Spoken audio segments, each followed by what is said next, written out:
시작하고, 오늘 보실 말씀은 창세기 18장 17절부터 23절까지 읽겠습니다.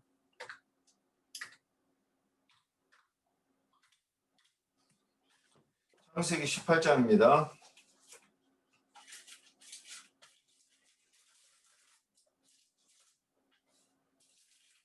17절부터 제가 읽어드릴 테니까 같이 읽겠습니다.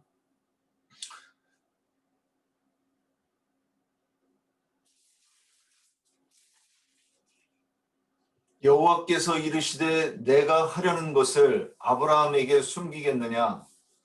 아브라함은 강대한 나라가 되고 천하 만민은 그로 말미암아 복을 받게 될 것이 아니냐? 내가 그로 그 자식과 번속에게 명하여 여호와의 도를 지켜 의와 공도를 행하게 하려고 택하였나니 이는 나 여호와가 아브라함에게 대하여 말한 일을 이루려 함이니라. 여호와께서 또 이르시되 소돔과 고모라에 대한 부르짖음이 크고 그 죄악의 심이 무거우니 내가 이제 내려가서 그 모든 행한 것이 과연 내게 들린 부르짖음과 같은지 그렇지 않은지 내가 보고 알려 하노라. 그 사람들이 거기서 떠나 소돔을 향하여 가고 아브라함은 여호와 앞에 그대로 섰더니 아브라함이 가까이 나아가 이르되 주께서 의인과 악인을 함께 멸하려 하시나이까? 그 성 중에 의인 50명이 있을지라도 주께서 그곳을 멸하시고 그 50 의인을 위하여 용서하지 아니하시리이까? 시편 99편 하나 더 읽겠습니다. 시편 99편 1절로 4절입니다.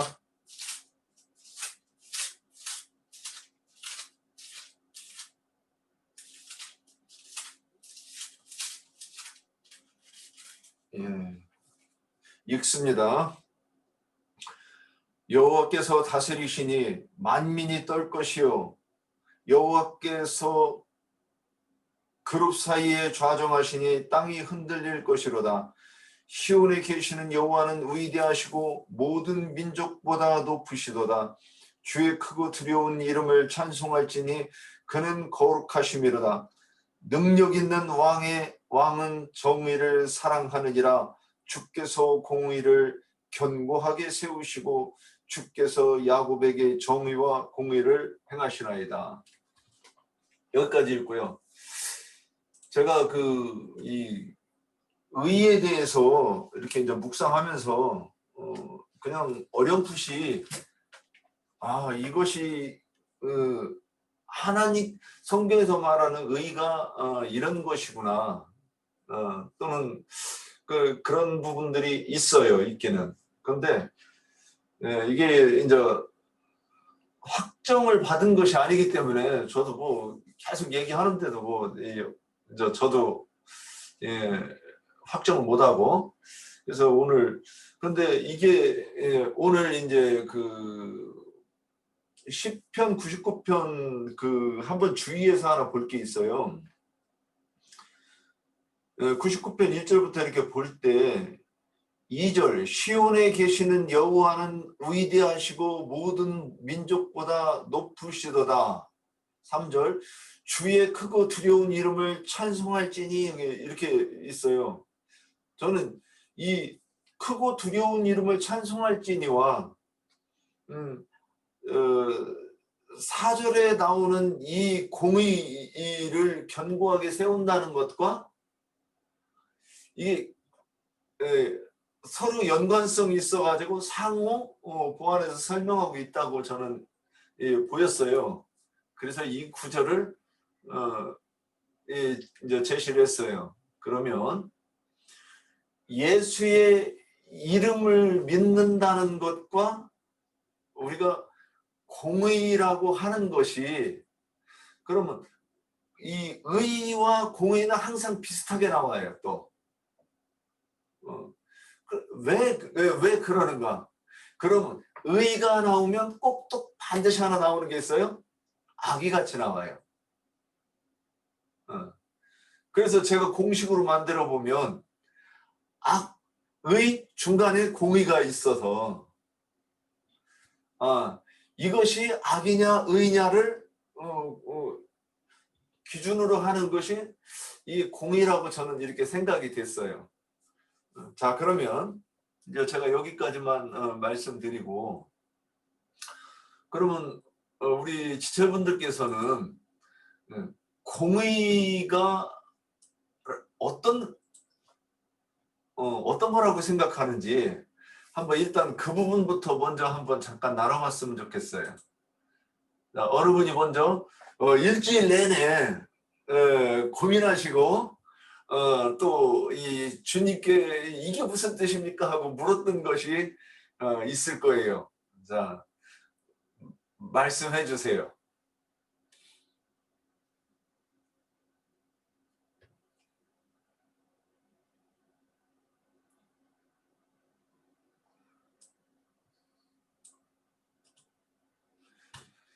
우선 윤영재 님이 일주일 동안 가장 심도 있게 고민을 했을 거니까 쫙 풀어놓으시오. 그러면 또 생각들을 다 이렇게 저도 정리한 거는 있기는 한데 한번 윤영재 님이 생각하시는 걸 먼저 듣고 싶어요. 저는 오늘 사회자지 제가 이거 다 까는 게 아니에요. 저는 여러분들이 어떻게 말씀하시는 거 그걸 가지고 제가 이렇게 이제 해볼 테니까 오늘 홍영재님 말씀해 주시죠. 자, 우선 예전에 형제님하고 이제 그 의에 대해서 잠깐 이야기를 한번 나눠본 적이 있는 것 같아요. 그런데 이제 의라고 하면 한자로 하면 우리 한글로 하면 의라는 말이 똑같은 의지만 뜻의 자가 있고 옳을 의자가 있죠, 한자에. 그래서 이제 성경에는 주로 번역할 때 의라고 할 때는 옳고 그름을 말할 때 이 옳다라고 하는 바르다고 하는 이런 쪽의 의를 이제 많이 사용을 하고 이제 그 하나님의 어떤 뜻을 이야기할 때는 대표적으로 우리 저기 마태복음 7장 21절에 보면 나더러 주여 주여 하는 자마다 천국에 들어갈 것이 아니요 다만 하늘에 계신 내 아버지 뜻대로 행하는 자라야 들어가리라. 이 할 때 이렇게 뜻대로 할 때 이게 이제 그 뜻의 자를 써요. 그러면 이제 이거는 헬라어나 히브리어를 찾아보면 전혀 다른 어떤 글자죠. 우리 한글로 보면 이제 뜻의 이래가지고 같은 뜻이지만 그런데 여기 보면은 이 뜻이라는 것, 그러니까 무슨 뜻이라는 것 뒤에는 뜻대로 행하는 것, 뜻대로 하는 것, 이 한다, 뭘 한다라는 것 뒤따르는 단어가 항상 있어요. 뜻이라고 하는 거는. 그러니까 하나님의 뜻대로 행하는 자, 또 누구든지 하늘에 계신 아버지 뜻대로 하는 자야 나의 형제요 자매요 뭐 모친이고 이렇게 이야기하죠. 그러니까 뜻을 아는 것이 중요한 것이 아니라 뜻을 아는 것 중요한데 뜻대로 그 다음에 그 행하는 것이 중요해요. 항상 요구하는 것이 있어요. 그러면 이거 뜻대로 행하는 거하고 그러면 옳을 의하고는 아주 유사한 의미가 있어요. 자, 뜻을 알고 그대로 행하는 것과 뜻대로 하는 것 이것이 의와 그 옳음과 굉장히 깊은 의미가 있어요. 그래서 우리가 흔히 이제 의인 악인 하면 하나님과의 어떤 게 관계가 끊어진 자는 다 악인이고 하나님과의 어떤 관계가 복원되어서 하나님 편으로 편입된 자들은 이제 의인이라고 할 수 있겠죠.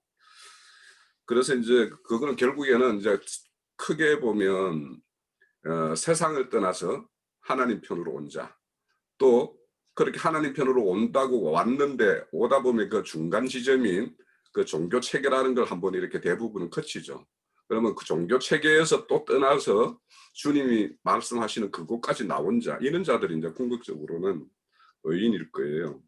그래서 결국에는 하나님과 끊어진 자를 우리가 사망에 거하는 자, 하나님과 관계가 복원된 자를 생명에 거하는 자 이렇게 이야기를 하잖아요. 그러면 이렇게 악인과 의인을 이렇게 구분할 때는 반드시 중간에는 재판이라는 게 있어요. 판단, 재판. 그 판단이나 재판이라는 건 뭐냐 하면 항상 법이에요, 법.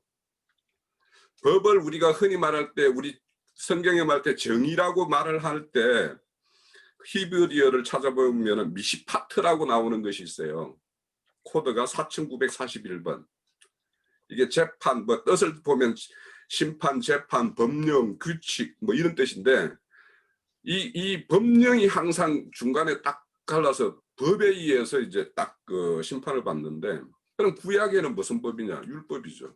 중간에 거기 악인과 의인을 나누는 거는 율법이고, 이제 우리 이제 신약에 오면 그 가운데는 성령과 생명과 성령의 법이 있죠. 그 법이 이제 그거에 따라서 이제 판단이 되겠죠. 그런데 제가 이제 앞서서 뜻이라는 것과 그것을 행하는 것이 이게 옳고 그름의 판단을 할 때 의라고 하는 것, 이거와 상당히 관계가 깊다라고 하는 건데, 우리 그 누가복음 16장 10절에 보면 주님이 의에 대해서 뭐 죄에 대해서, 의에 대해서, 심판에 대해서 말씀하신다고 할 때 의에 대해서라 하면 이렇게 이야기하고는 16장 10절에 하면 내가 아버지께로 가니 너희가 다시 나를 보지 못함이라고 이야기를 해요.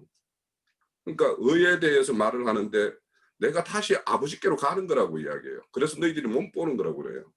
그러면 이 의미를 잘 생각을 해봐야 되는데, 그러면 예수님이 이 땅에 온 목적이 있죠. 그러니까 그 예수님이 이 땅에 보냄을 받아서 왔고, 보냄을 받아서 당신이 행해야 될 일이, 이 역사상에서 행해야 될 일이 있었어요. 그 일을 다 행하고 온 곳으로 다시 가는 것이 의라는.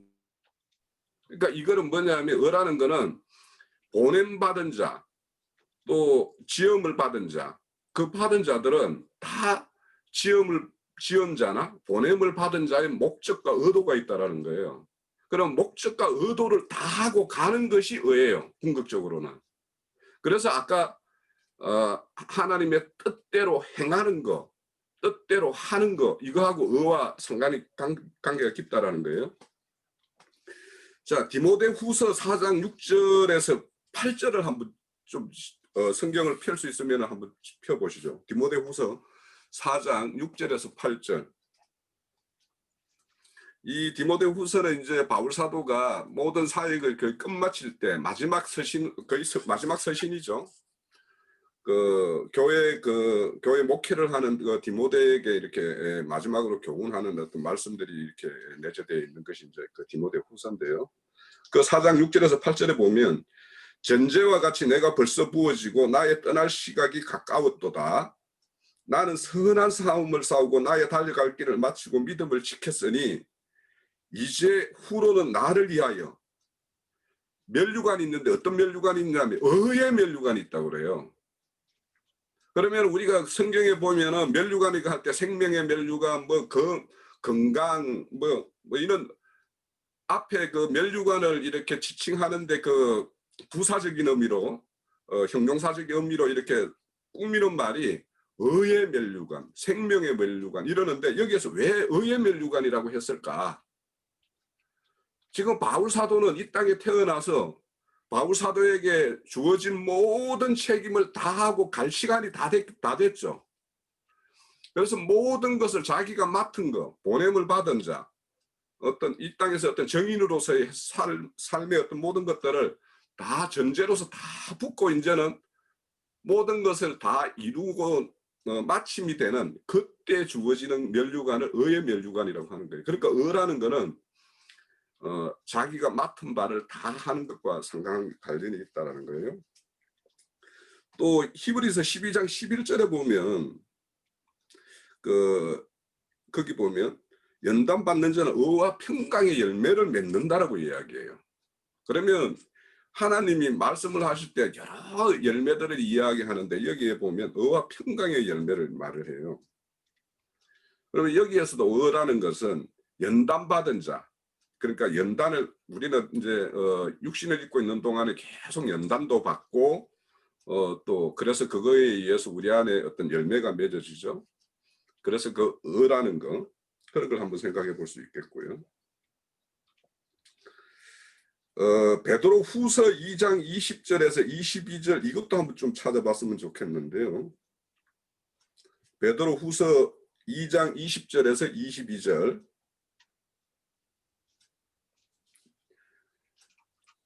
20장에서 22절에 보면 만일 그들이 우리 주 대신 구주 예수 그리스도를 알므로 세상의 더러움을 피한 후에 다시 그 중에 얽매이고 지면 그 나중의 형편이 처음보다 더 심하리라고 이야기를 해요. 그러면서 그 뒤에 21절에 이제 보면 의의 도를 안 후에 받은 거룩한 명령을 저버리는 것보다 아예 알지 못하는 것이 낫다라는 거예요. 그러니까 이 의라는 거는 그 다음에 따르는 뭔가가 있다라는 거예요. 항상 의라는 거는.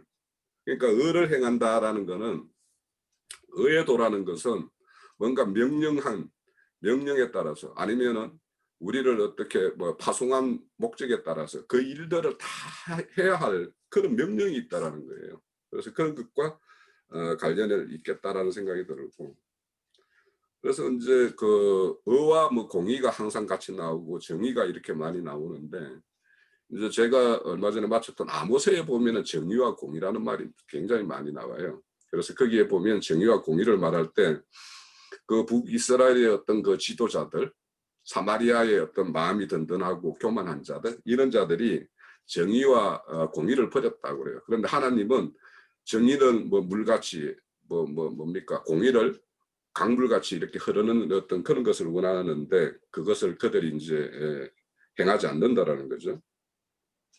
그래서 거기에 행거에 대표적으로 보면 힘없는 자, 뭐 약한 자, 이런 자들을 압제하고 그들의 소유를 탈취해서 자기 자신들의 배를 불리고 이런 것들이 이제 그런 것들을 이제 그들을 보고 정의와 공의를 버렸다라고 이야기해요.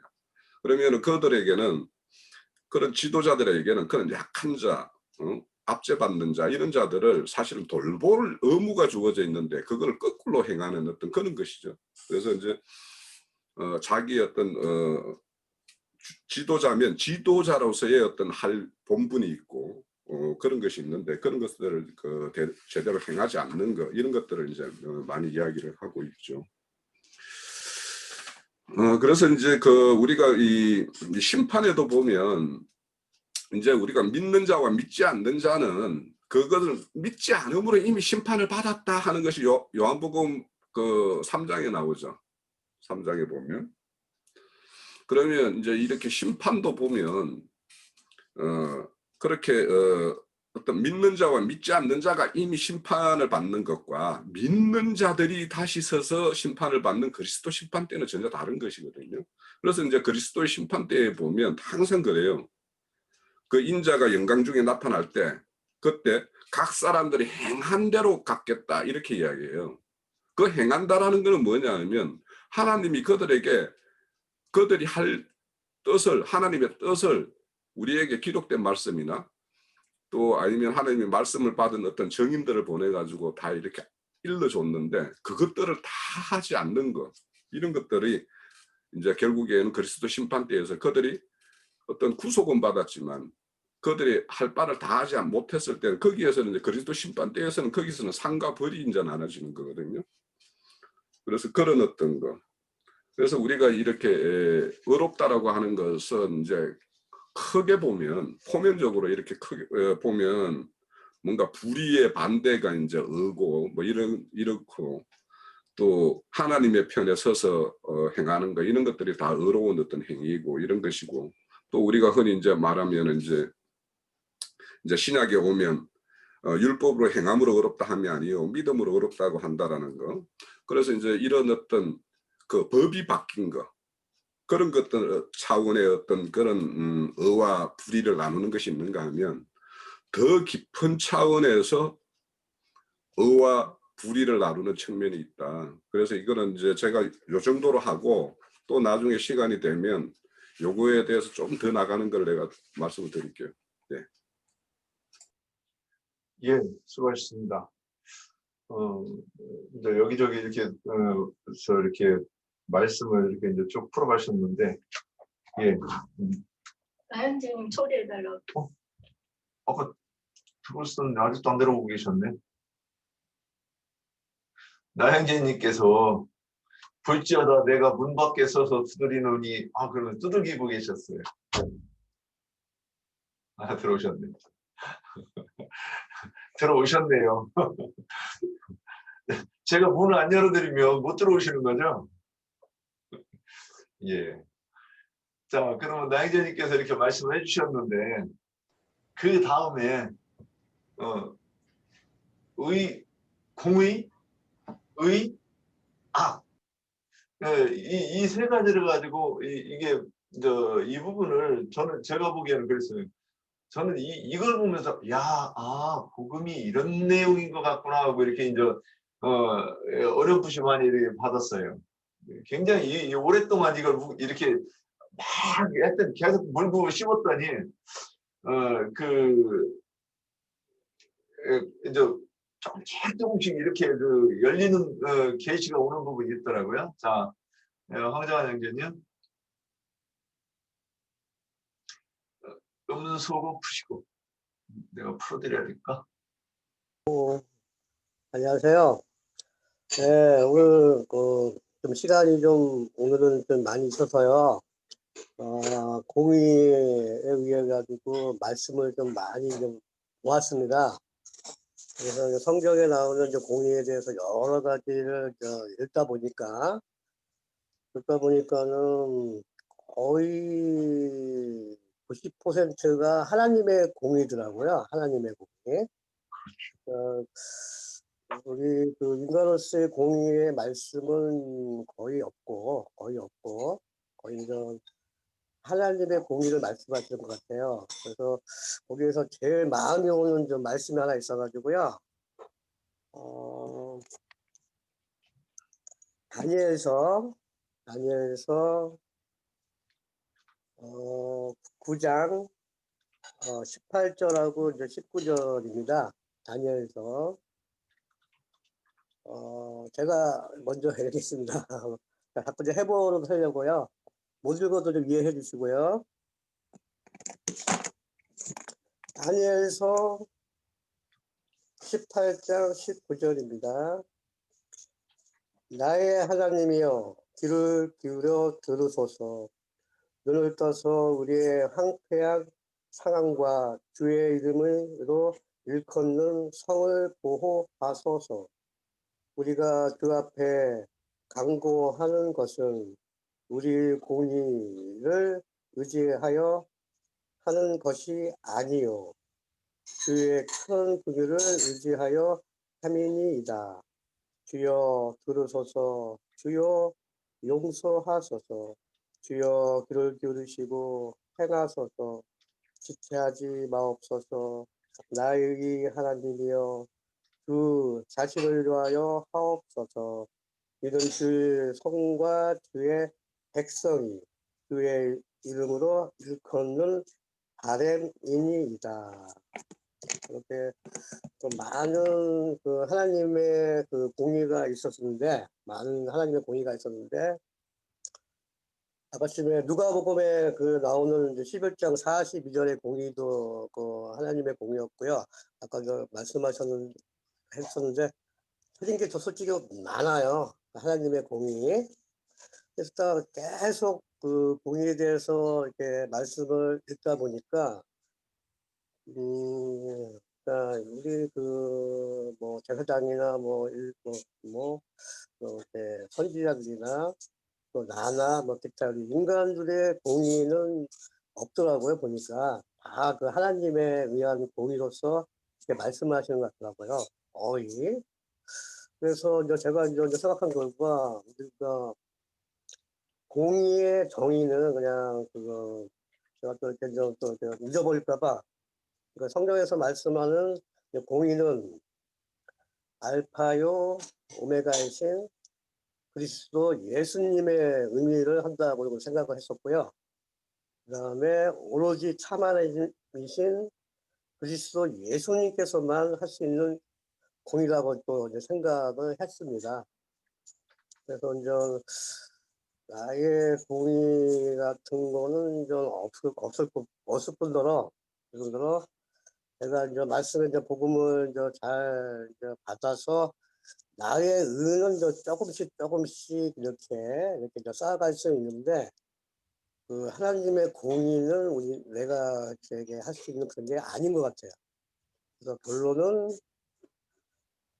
공의는 하나님께서 우리 피조물에게 이렇게 조울질해서 또 마지막 때 그러니까 뭔가 천국과 지옥을 이렇게 알려주는 그렇습니다. 대부분 말씀이 그래요. 인간이 잘못한 그러한 항고, 순종하지 아니한 거, 거기에 대한 공의를 항상 이렇게 말씀을 하시는 것 같더라고요. 성경 전체가. 그래서 여기까지입니다. 그렇게 보셨군요. 그래요. 그러면 성경에서 보면 욥에 대해서 욥기 1장에서 보면 욥에 대해서는 동방의 의인 이렇게 돼 있어요. 노아에 대해서는 당대의 의인이요 완전한 자라 이런 표현이 붙어요. 이런 표현들을 그러면 그리고 아, 잠깐만요. 저는 의가 아니고요. 공의만 얘기하는 거예요. 공의만. 네, 저는 그 의를 얘기한 게 아니고요. 네, 하나님의 공의. 예. 예, 오늘 질문이 공의에 대해서만 그 질문을 이제 알아가지고요. 공의만 제가 공부했어요. 그러니까 의에 대해서 공부한 게 아니고 그러니까 공의. 네. 여기까지요. 네. 공의를 얘기를 하려고 하면 의와 악을 얘기하지 않으면 이게 공의에 갈 수가 없어요. 그래서 오늘 이제 공의 이렇게 말씀하면서 의에 대해서도 얘기를 해주셔야 이렇게 같이 이렇게 악과 의를 얘기를 해야 이렇게 같이 들어갈 것 같아요. 제가 그래서 그 질문지에도 뭐 법은 무엇인가, 속세의 법은 무엇인가, 뭐 저기 의는 무엇인가, 악은 무엇인가 이게 다 올려놨었어요. 근데 그런 부분 이게 이 공의를 찾아보다가 보면 다 그게 나올 거예요. 그러면 또 어느 분 말씀해 주실 분 없어요? 어허, 입만들 가지고 오셨어?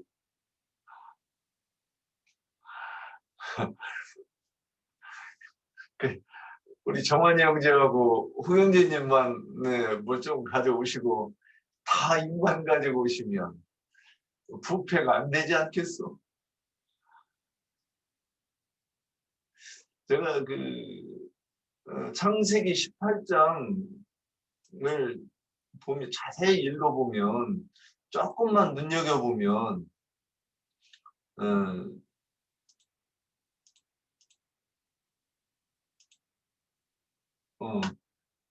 내가 한번 거기 제가 다시 한번 읽어볼게요.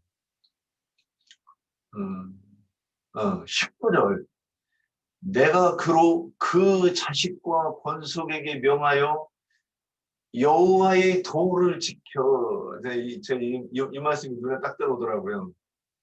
여호와의 도를 지켜. 그런데 그 도가 뭐냐? 의와 공도 이렇게 돼 있어요. 이 부분을 이렇게 자세히 보면 여호와의 공도를 사람이 지키는, 그러니까 내가 하나님의 의를 지킨다고 했어요. 그랬는데 이게 하나님의 의를 모르면은 하나님이 그 공의를 가지고 딱 죄부시는 거예요. 원래 왜 이렇게 짧아? 이거 왜 이렇게 길어? 이렇게 되는 거죠. 짧거나 길으면 어떻게 돼요? 이건 악한 거. 딱 맞아야 돼. 하나님의 이 공의를 이 갈대자로 딱 재봤는데 딱 맞아야 돼. 그래야 하나님이 오직 나의 의는 믿음으로 말미암아 살리라 이 말씀이 적용이 된다고 보는 거예요. 그래 이러니까 의인 그래놓고 또 믿음이 나오네. 그럼 믿음과 의인은 어떤 관계가 있을까? 이게 이제 이렇게 우리가 나누려고 보면 진짜 조금 많은 시간을 가지고 이렇게 해야 되는 그럴 것 같기도 하고 제가 오늘 고민했어요. 너무 단순한 질문을 던져가지고 우리 지체들이 이거 참 너무 심심하지 않을까, 뭐 한 10분 내로 끝내지 않을까 이런 생각을 했었는데 입을 다물고 들 계시면 하여튼 결론 날 때까지 계속 해야 되는 거니까 얼른 좀 이제 다음 어느 분 말씀하시겠습니까?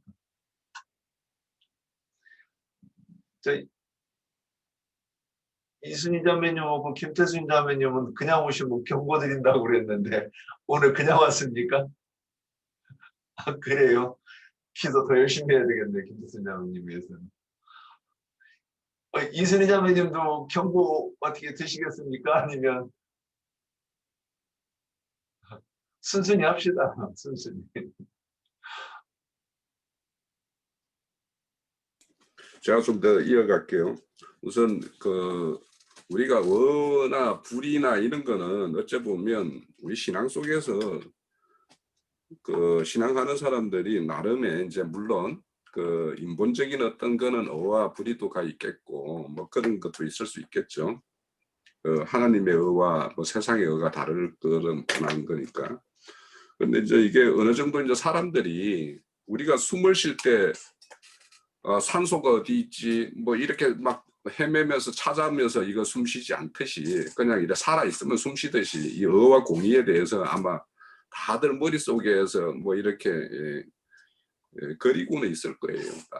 그래서 우리가 스스로 이제 의를 행하고 불의를 이렇게 멀리 하려고 이렇게 행하고 있겠죠. 제가 이제 앞서서 말씀드렸듯이 의라는 것은 이제 분명히 이제 하나님의 의의 어떤 대표자이죠. 우리는 그에 이제 속하여 의로움을 입는 거고 그 속하여서 입다 보면 우리가 그리스도 안에 거한다 이런 말은 결국에는 우리의 어떤 불이 불법한 것들, 세상적인 것들 이런 것들은 그 안에 거하면서 이거는 탈색이 되는 거고 그 탈색 과정에서 이제 하나님의 어떤 의는 이제 더 이렇게 덧입혀지는 것이겠죠. 그래서 이제 그래서 의와 불이 이렇게 이제 하면 이제 각자의 어떤 그런 개념적인 어떤 그런 것들로 이렇게 이해를 할 것인데 제가 이제 앞서서 내가 의라는 거는 하나님의 어떤 뜻과 목적대로 행하는 것 그것이 이제 의라고 이야기를 했고 이것이 왜 의라는 걸 이제 이런 개념을 한번 좀 가져봤으면 좋겠어요. 뭔가 두 사람 관계에서 사람과 사람 관계 또 아니면 하나님과 우애의 관계 어떤 이제 관계를 맺게 되면 그 관계 속에는 서로 기대하는 바가 있어요. 네? 자, 만약 세상의 일로 보면 사장과 직원이라면 사장이 직원을 두는 목적이 있고 직원은 거기에서 일에 땀을 흘리고 일을 하는 목적이 있어요. 그러면 그것이 사장도 이 직원을 통해서 얻을 것을 다 얻고 직원도 여기에서 이 사업장에서 내가 얻을 것 다 얻게 되면 그 서로가 양방이 쌍방이 만족이 되죠. 이 만족이 되는 상태를 의라고 저는 생각을 해요. 그게 성경에서 말하는 의라고 생각을 해요. 그래서 이제 그 설명이 아까 내가 요한복음 6장 10절에서 의에 대하여 하면 그분이 와서 모든 걸 보낼 때 아버지 하나님이 아들을 보낼 때 너 할 거 이거다라고 보내줬어요. 그리고 네가 일러는 말도 다 일러줘서 나는 아버지가 나에게 준 말을 한다 이렇게 이야기를 해요.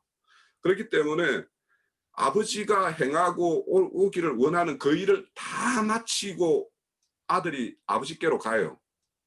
그러면 아버지와 아들 사이에는 모든 것이 만족이 되는 상태가 되었어요. 그래서 이게 의의 관계라는 거예요.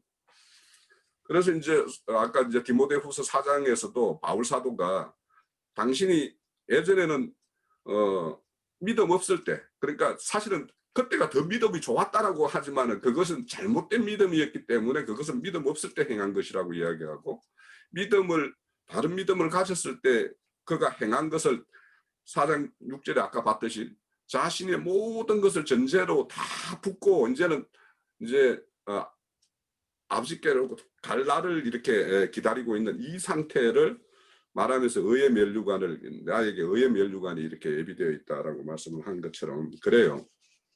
그래서 이제 그러면은 이 바울 사도가 이런 의를 행하는 자 그러니까 의라는 거는 하나님이 있으라고 하는 자리 그 지키라고 하는 자리 그 자리를 지키고 있는 거예요.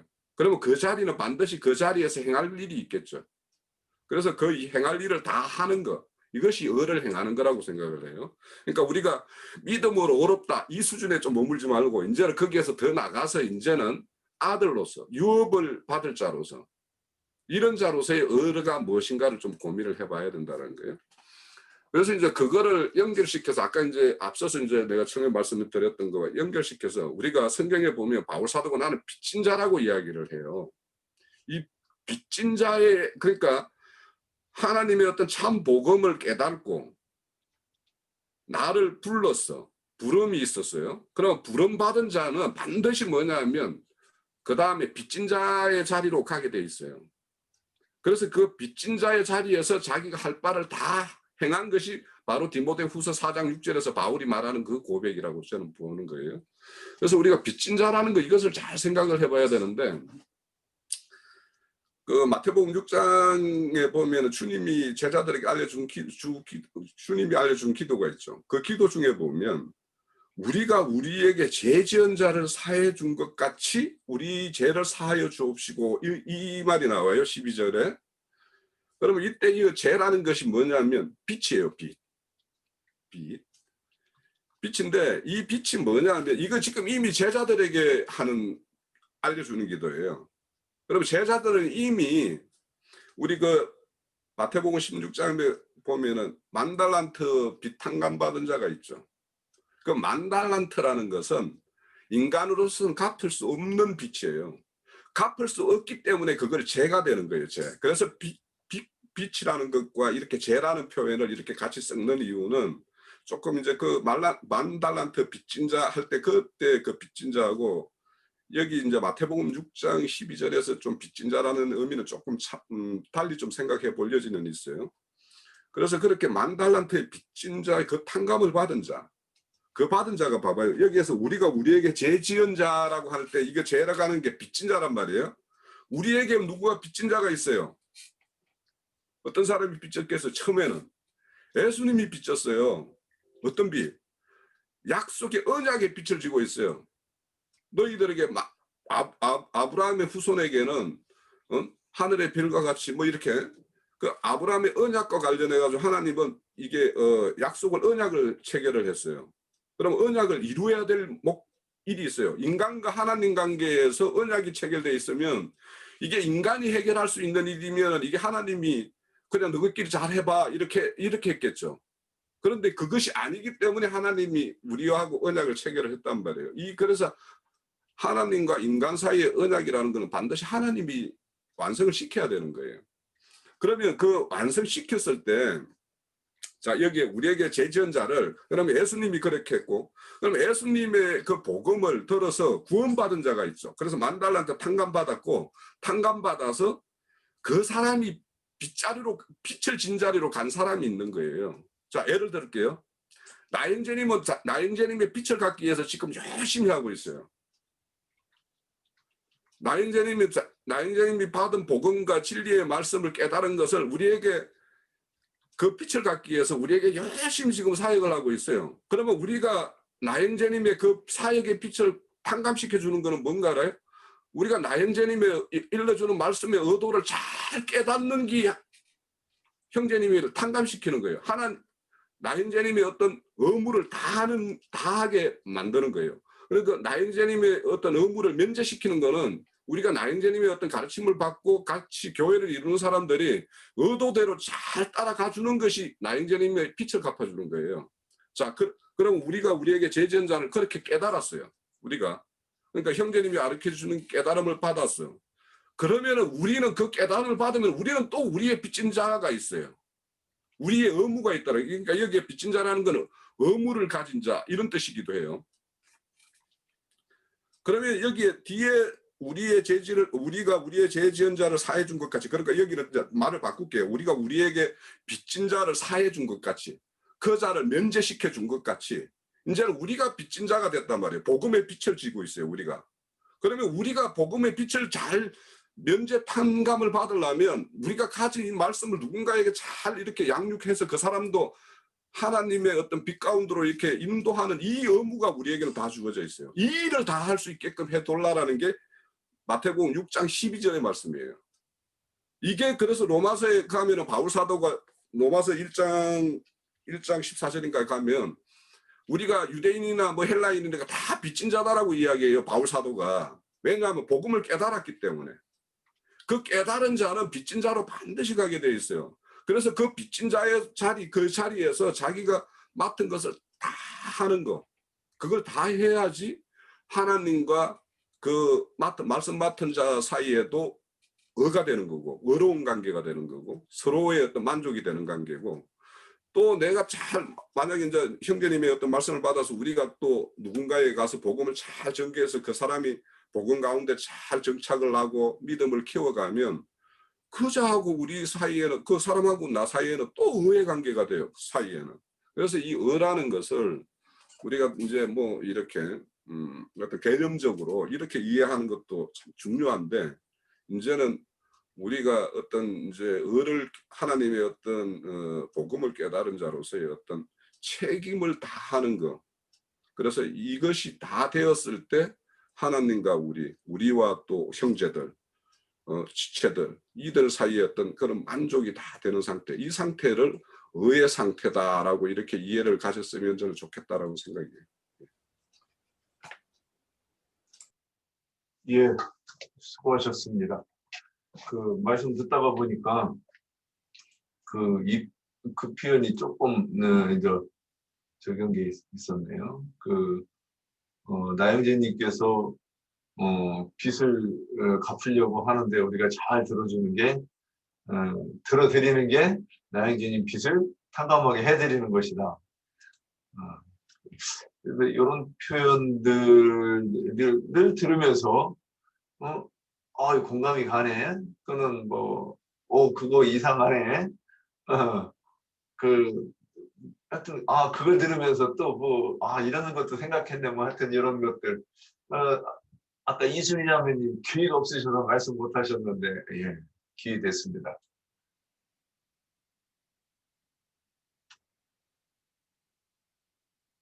그거 한 번에 좀 못 푸십니까? 제가 풀어드릴까? 이거 하지 말라고 그러는데 안 되는데.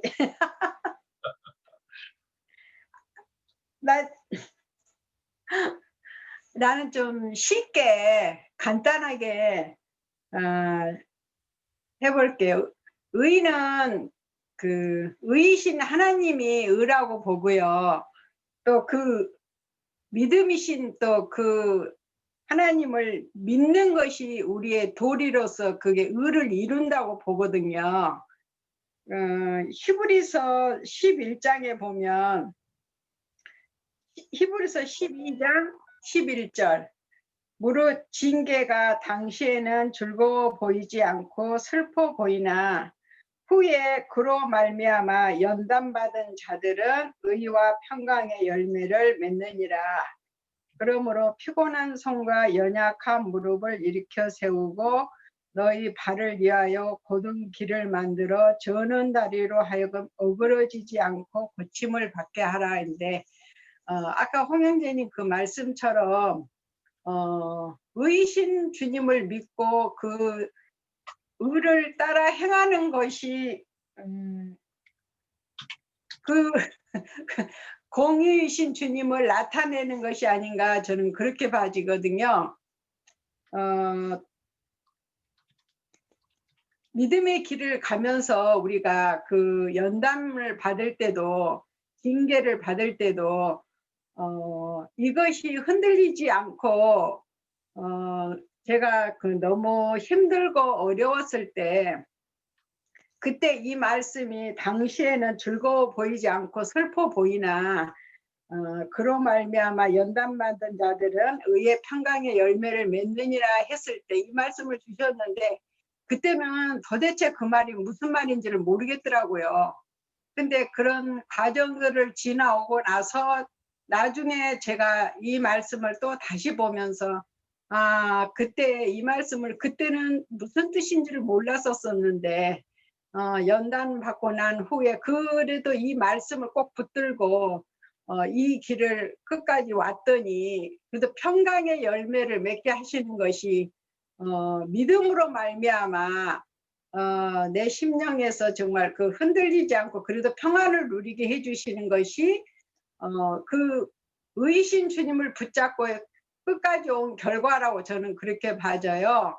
그래서 그 욥기서 29장에서도 보면 욥이 자기는 욥기 29장에 보면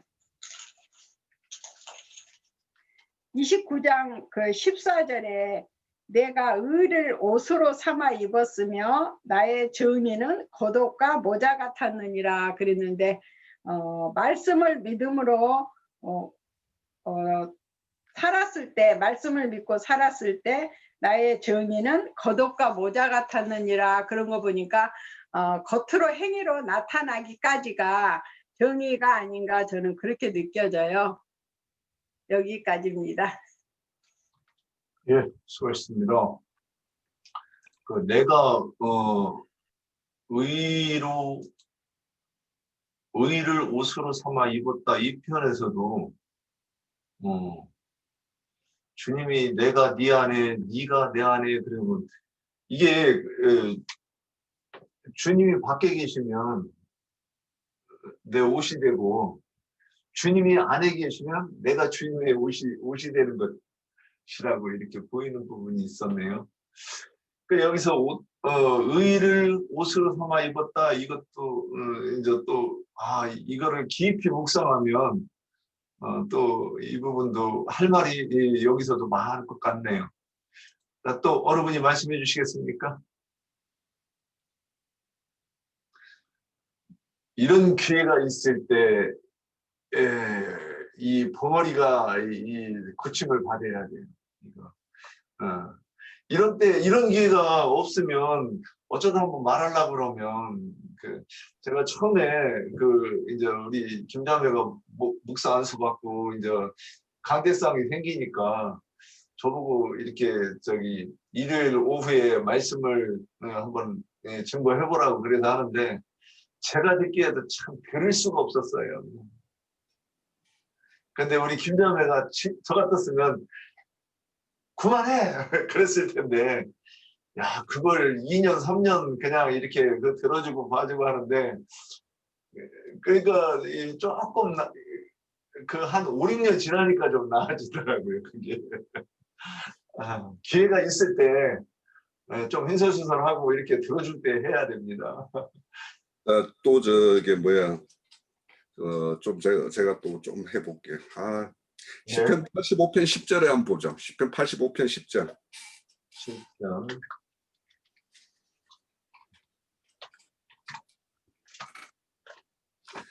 (85편 10절에) 보면 인애와 진리가 같이 만나고 의와 합평이 서로 입맞추며 진리는 땅에서 솟아나고 의는 하늘에서 굽어 보는도다 이렇게 이야기해요. 그러면 여기에서 의와 합평이라는 것이 이제 짝을 이루고 있죠. 앞에 보면 인애와 진리가 짝을 이루고 있고, 자 아까 제가 말씀드린 대로 의라는 것이 그래서 아까 이렇게 서로 만족이 되고 이런 상태를 이제 말씀을 드렸어요. 의의 상태가. 그래서 우리가 이제 의라는 것은 우리가 공의, 정의 이런 거는 기본적으로 뭐냐면 재판과 관련이 되어 있어요. 심판과 관련되어 있고, 그러면 이제 심판을 할 때, 우리 심판을 할 때 이게 뭐야? 예. 의의 어떤 잣대가 있어야지 심판을 할 거 아닙니까? 그래서 그 의의 잣대를 말하는 디카이오스네, 이제 헬라어에서 디카이오스네라고 그러는데, 이거는 이제 그냥 옳은 정의 이런 뜻도 있지만 좀 잘 추적을 해가면 고등, 굽지 않은 고등, 그러니까 공평 이런 뜻이 있겠죠. 공평. 그러니까 고등 이런 뜻이 있고 막대라는 뜻이 있고 측정하는 자라는 뜻이 있고, 그래서 여기에 가면 궁극적으로 캐논이라고 이제 이렇게 정경 이렇게까지 이렇게 연결이 돼요. 그럼 의라는 것은 이제 표준이죠. 표준. 그러면 이제 그래서 어떤 표준의 어떤 상태, 그 상태, 그거를 이제 의라고 할 수 있는데, 우리가 이 의라는 거 이제 그래서 이제 우리가 의다, 뭐 공이다, 정의다 이런 것들을 할 때 항상 거기에는 판단이 이렇게 그 재판 판단이 들어간다라는 거. 그걸 우리가 염두에 둔다라면 그 뭡니까? 천국은 마태복음 18장에 보면 그 10,000달란트 탕감받은 자 이야기할 때 그 앞에 앞서서 말하는 게 뭐냐면 천국은 그 종들과 결산하는 어떤 임금과 같다 이렇게 이야기를 해요. 그러니까 하나님은 반드시 결산을 해요. 뭐에 의해서? 하나님의 의에 의해서 이제 하겠죠. 그러면 의라는 것은 아까 말한 대로 하나님이 각 사람을 지은 목적대로 있고 목적대로 부른 의도가 있어요. 그럼 그대로 다 행했느냐 안 했느냐에 따라서 이제 그게 판단이 되겠죠. 그래서 우리가 성경에 보면 여기에 이제 보면은 그래서 이제 그때 이제 빚진 자를 이렇게 데려와요. 10,000달란트 빚진 자. 그렇게 해서 탕감을 해주죠. 그러니까 왜 그 빚은 10,000달란트라는 건 인간으로서는 갚을 수 없는 그 어떤 빚이기 때문에 그래서 그거는 탕감해주지 않으면 그것으로서 벗어날 수가 없죠.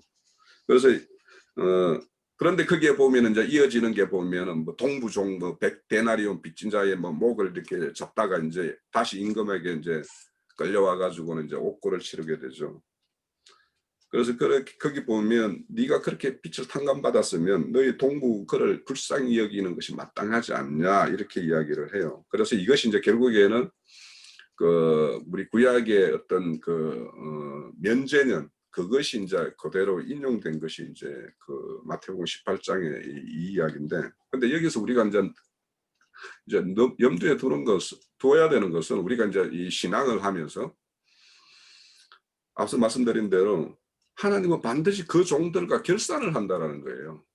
이 결산한다라는 거는 우리 성경에 여러 군데 나오잖아요. 마태복음 25장에 보면 5달란트, 2달란트, 1달란트 준 그 임금이 그러고 주고는 먼 나라 갔다가 다시 와가지고 그 결산을 하잖아요.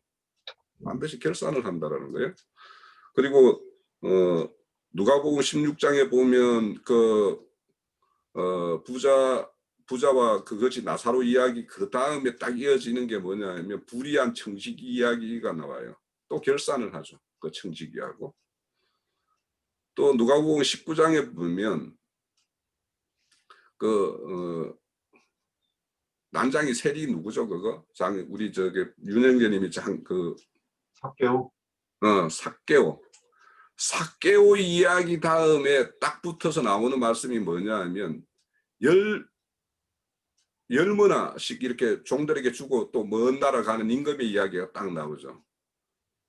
그러니까 그 세리장 삭개오 이야기 밑에다가 그 열머나의 어떤 그것을 주고 나서 그것을 나중에 와서 이렇게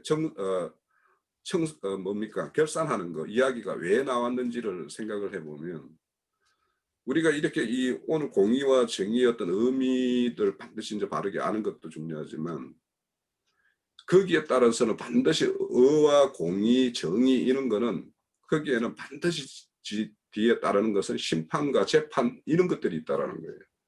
그러니까 우리가 정의와 공의를 아는 것도 중요하지만 그 이에 따르는 어떤 재판 이런 결산 이런 것이 있다라는 것을 우리는 알고 뭔가 신앙을 해야 되는 것이 더 중요하다.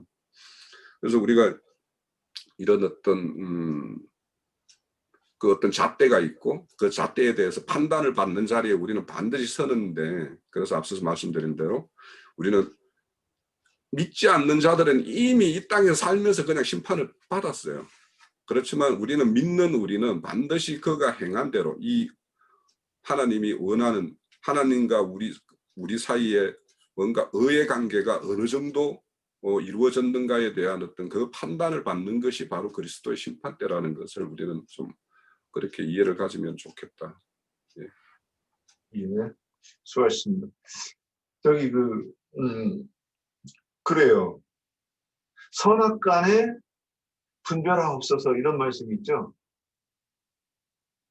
선악간에 분별하옵소서 이런 말씀이 몇 장 어딘가 제가 못 이어서 그냥 이 말씀만 생각하는데 그러면 선악간에 그러면 이게 선한 사람과 악한 사람을 분별한다는 건지 내가 악하거나 선하거나를 분별해 주세요 이 얘기를 하는 건지 우리가 이런 것들이 이게 정리가 안 되면 그러면 그래서 예를 들어서 지금 이 의와 제가 지금 의에 대해서 얘기하는 것과 믿음에 대해서 얘기하는 것, 예수의 이름, 하나님의 도 이런 것들은 지금 구약과 신약에서 다르게 썼지만은 같은 거라고 보이는 거예요. 저는 지금 이게 예수의 이름을 믿는다 그랬을 때 예수의 이름과 이 의가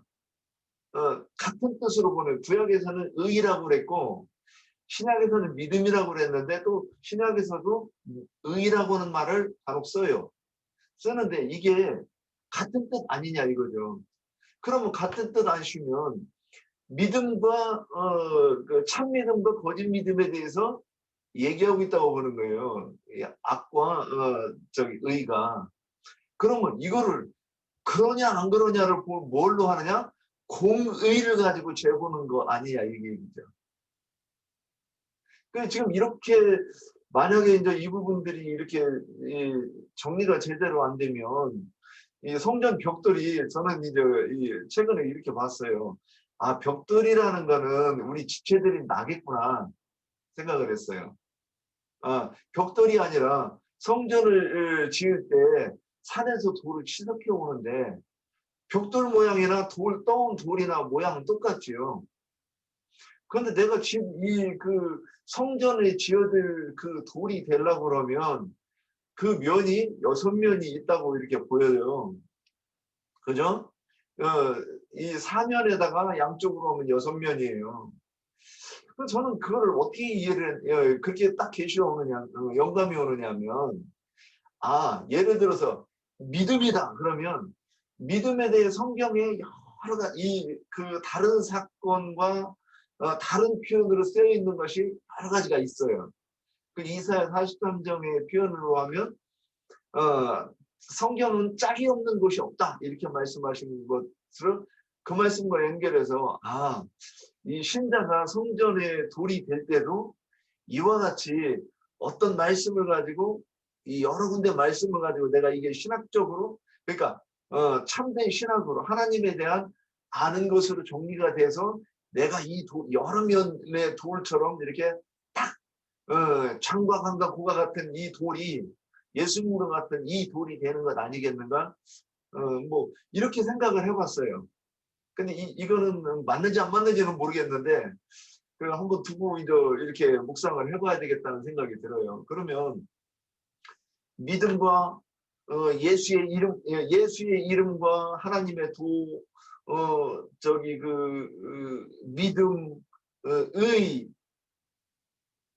이게 만약에 같이 연결해서 서로 이게 보완돼 가지고 딱 어떤 내가 복음이 그러니까 하나님 또 같은 말이 있죠. 하나님이 복도 저는 여기에 같은 의미로 개념이 연결된다고 보는 거예요. 그러면 이런 것들이 묵상이 되어가지고 혹시 평상시에 묵상하다 보니까 이렇게 연결이 되는 혹시 이런 것도 없습니까? 저도 제가 뭐 옳은 말 하는지 틀린 말 하는지 모르겠고 나중에 이제 나영재님께서 뭐 엉뚱한 소리 했다고 하면 그때서 이제 저기 할 거고 그래서 이런 부분들에 대해서 혹시 생각해 보신 부분 없습니까? 네, 김태순인데요. 예. 저도 오래돼서 많은 것이 어렵다고 하지만 성경 전권을 보면 결론은 그 계보의 싸움으로 맺어지는 이 부분과 연결이 또 되는 것 같아서 저는 이 말씀 드릴 수밖에 없는데 의와 믿음은 아무래도 하나님 쪽에서 두 계보가 있잖아요. 마귀의 계보가 있고 하나님의 계보. 성경은 두 계보로 갈라지는데 아까도 신학의 의와 믿음 얘기도 이제 이명재님 하셨는데 의와 믿음에 대한 것은 우리가 하나님의 뜻대로, 즉 하나님의 식양대로 움직이는 것이, 그리고 하나님의 말씀이 기준이 돼서 저희들한테 그게 의가 되어서 저희들을 움직여주지만, 반대편에 있는 마귀의 자녀, 즉 가라지 씨들은 불의와 불법으로 또 뭉쳐 있잖아요. 쉽게 얘기하면. 그래서 불의와 불법으로 가는 사람들이 이들한테는 공의와 공법이 통해야 된다. 의와 믿음과 공의와 공법은 저는 좀 다르게 봅니다. 아까도 문영재님 얘기했지만 공의와 공법에는 반드시 심판이 따르는 것이 되기 때문에, 그래서 찾다 보니까는 저한테 딱 들어온 말씀이 예레미야 12장 20절 말씀이 딱 들어오더라고요. 공의로 판단하시며 사람의 마음을 감찰하시는 만군의 여호와여, 나의 원통함을 주께 아뢰었사오니 그들에게 대한 주의 보복을 내가 버리이다 하였더니, 아나도 사람들에게 이제 있었던 일들에 대해서 이 얘기가 여기에 나오는데요. 이렇게 해서 하나님이 이제 심판해 주시는 그 마지막 이 부분을, 뭐 성경 전권을 다 찾고하면 시간도 많이 걸리고 해서 이 부분과 연결시켜서 저는 계시록 6장 9절에 보면은 그 말씀이 나오잖아요. 6장 9절.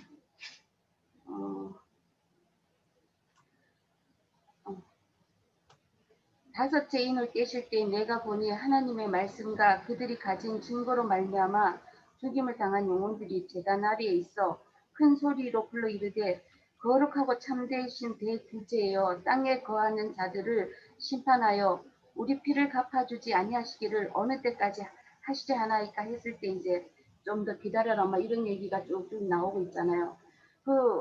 너무나 이제 하나님의 자녀들을 순교시켜 주는 입장은 됐지만 하나님의 자녀들 입장에서는 억울한 부분이 있다고 이렇게 신원을 한 얘기가 나오잖아요. 이 부분에서 쭉 가서 저는 16장으로 갔습니다. 연결을 이렇게 계시록 16장으로 갔어요. 계시록 16장에 가면 진노의 7 대접 얘기가 나오는데요. 이 얘기 하기 전에 참 계시록 8장에 아까 낮에 나영재님이 또한 말씀하셨는데요. 8장 13절에 가면 내가 또 보고 들으니 공중에 날아가는 독수리가 큰 소리로 이르되, 땅에 사는 자들에게 하가 있으리니 이는 새 천사들이 불어야 할 나팔 소리가 남아 있으니로다 하면서 이제 심판에 대한 이런 부분을 얘기해요. 그래서 저는 공법과 공의를 더 심판적으로 저는 이 부분을 봐서 강조를 해서 계시록 16장에 이제 7 대접 얘기가 나오잖아요. 아까도 낮에 얘기하셨지만 나영재님이 치천사는 하나님에 의해서 단계 가정을 밟고 만들어진 사람천사, 스라천사를 얘기했고, 이 스라천사가 그룹천사를 부리잖아요. 그러면서 그룹천사에게 이제 가서 너희들이 심판하라고 명령해서 이 16장에서 이제 이 그룹 천사들이 시키는 대로 일하는 걸로 저는 제가 제대로 봤는지는 모르지만 이렇게 이해를 했어요. 그래서 대접을 7 대접 붙잖아요. 먼저 땅에 붙고, 두 번째 바다에 붙고, 세 번째는 강과 물과 근원에, 그리고 네 번째는 해에, 다섯 번째는 짐승의 보좌, 여섯 번째 큰 강 유브라데, 마지막에는 공중에 붙는 걸로 저는 이렇게 이해를 했는데요. 이 부분이 하나님이 저희들을 위해서 요한계시록에 가서 결론으로 공의와 공법을 이루어 주시는 이 부분이 아닌가. 그래서 정말 불의와 불법을 행하는 사람들은 가라지신 마귀의 자녀들은 영영한 불못으로 들어갈 수밖에 없는 이런 결론이 나오고, 하나님의 자녀들은 정말 그리스도의 심판대를 통해서 거룩한 성 새 예루살렘에 다 함께 올라갈 수 있는, 그러니까 낙원에서 안식하고 있던 분들, 그들과 함께 우리 살아서 가는 사람 다 함께, 그래서 이기는 자로 그리스도 심판대로 올라가서 정말 하나님 앞에서 그 주와 그 그리스도의 나라의 그 모든 것을 누릴 수 있는, 그리고 천년왕국에 내려와서 저희들이 오른쪽의 양은 정말 양육을 하는 방면으로 가고, 왼쪽 세상 사람들은 철장 건설을 다스리는 이런 것들까지. 너무 길면은 그러니까 제가 그냥 연결을, 저는 공약 공법을 이렇게 연결시켜서 이렇게 하나님 결론을 내주신다고 이것으로 믿겠습니다. 부족한 것은 다음 분들이 해주세요. 자매님께서 말씀하시는 게 공의와 공법은 심판에 관계된 것이다. 지금 이렇게 말씀하시는 거예요. 예. 저도 그렇게 봤어요. 그 공의라고 하는 거는 그래서 의를 재는 잘하고 이렇게 보이는 거예요. 의가 이 길어 짧어 이거를 재는 게 공의라고 보는 거예요. 그런데 우리가 이 사모님 말씀 들으면서 재밌는 표현이 생각이 났어요.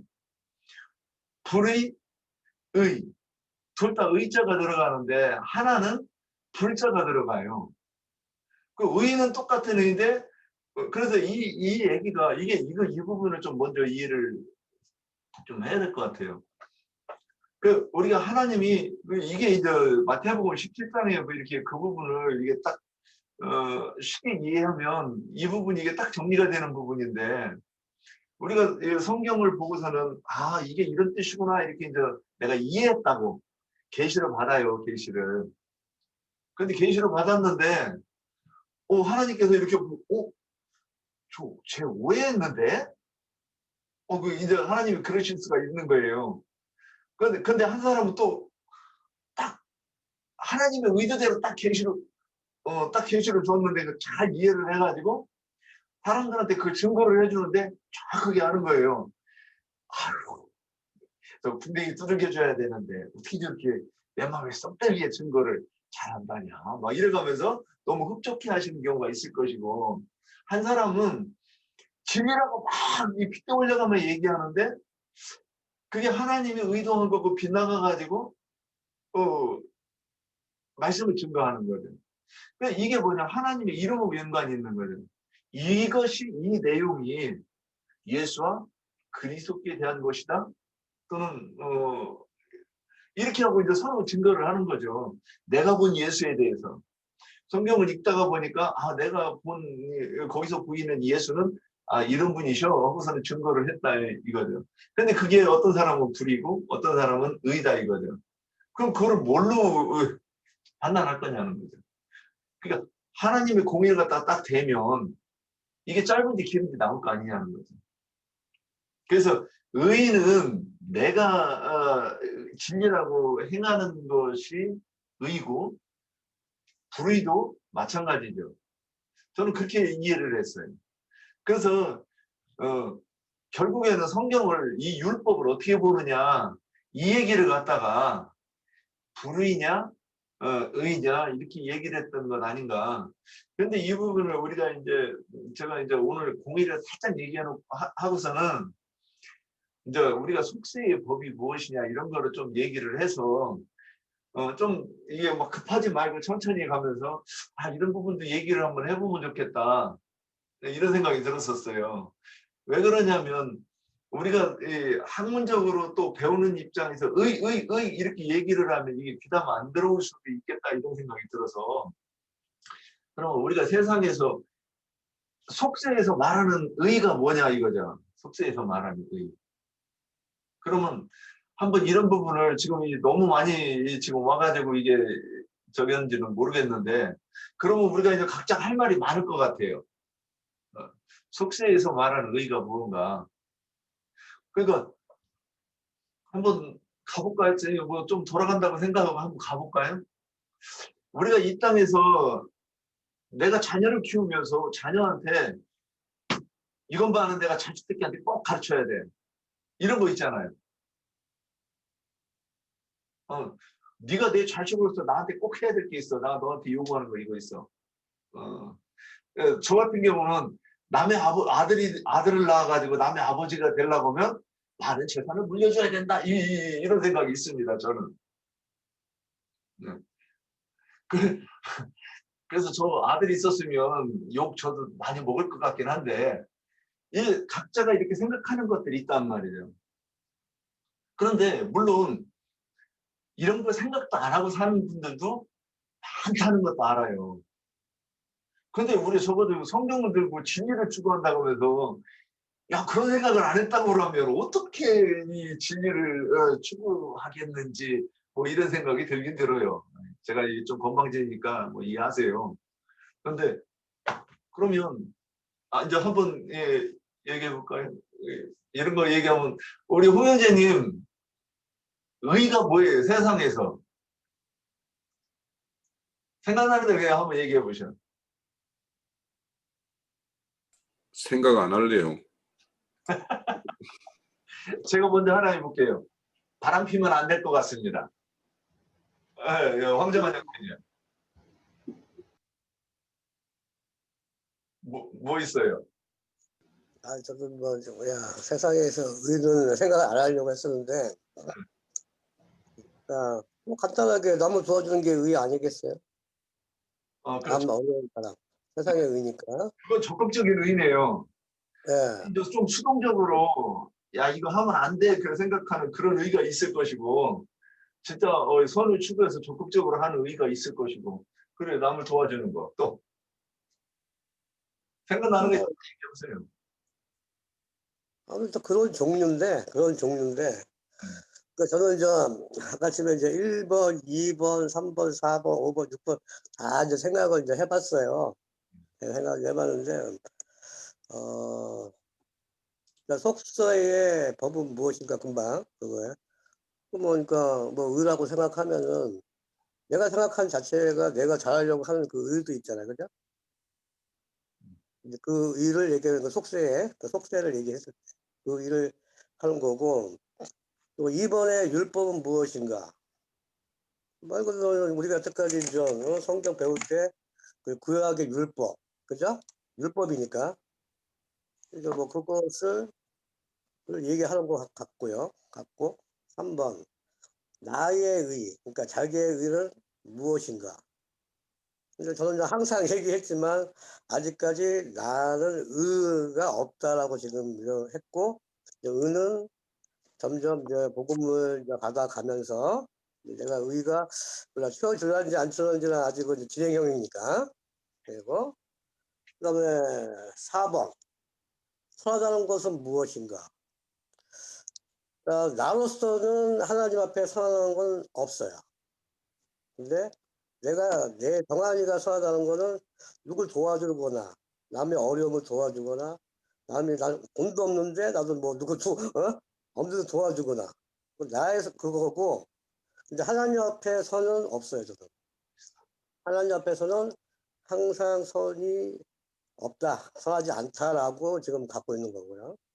그 다음에 공법 5번의 공법은 아까쯤에 이제 자매님이 얘기했듯이 저도 하나의 저울이라고 생각을 했어요. 저울이라고 생각했고 마지막 때에 이제 정한이가 하나님 앞에서 지옥으로 가느냐 천국으로 가느냐 그 심판 때 그 공이 지옥이네.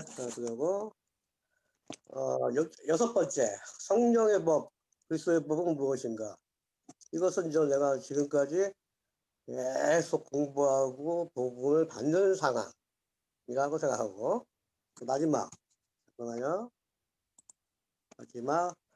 선한 양심은 무엇인가? 7번째. 또 지금도 그렇습니다. 나는 선이라는 거가 계속 그 변동이 되기 때문에 그래가지고 나는 내 자신이 선하지 않다. 나는 선하지 않다라고 스스로 이렇게 정의를 내렸어요. 그래서 그 선도 하나님께서 모르겠습니다. 이제 뭐 살아가면 뭐 내가 선이 나올란가는 모르겠는데 아직까지 하나님 앞에서 저 선은 없다고 생각한 사람이에요. 지금까지. 그래서 지금까지 내가 이야기한 것은 나의 인간적인 생각만 한 거예요. 지금까지. 속세의 생각만 지금 얘기해 준 거예요. 근데 그 외에는 다 그리스도 예수님께 향하는 나의 지금 모든 것을 지금 의지를 하고 있어요. 여기까지입니다. 여기까지. 황인재님은 음. 나사로의 영성이 있으신 것 같아요. 어? 나사로의 영성을 가지고 계시는 제가 조금 말씀드릴게요. 이 가진 게 없다 보라니까 구원의 여망이 많으신 것 같아요. 저기 안정익자매님, 예. 그냥 누가복음 15장에서 보면은 누가 의인이고 의인이 아닌 거에 대해서 이제 누가복음 15장에 보면은 제가 조금 중간중간만 읽을게요. 몇 절이죠? 여기 단 안 읽고 7절에 보면 내가 너희에게 이르노니 이와 같이 죄인 한 사람이 주면 얼른 나가. 죄인 한 사람이 회개하면 나가. 잠깐만요. 진영 얼른 나가. 얼른 나가. 네, 잠깐. 죄인 한 사람이 못 읽으려다고 말았어. 아이고, 애들 때. 15장 7절.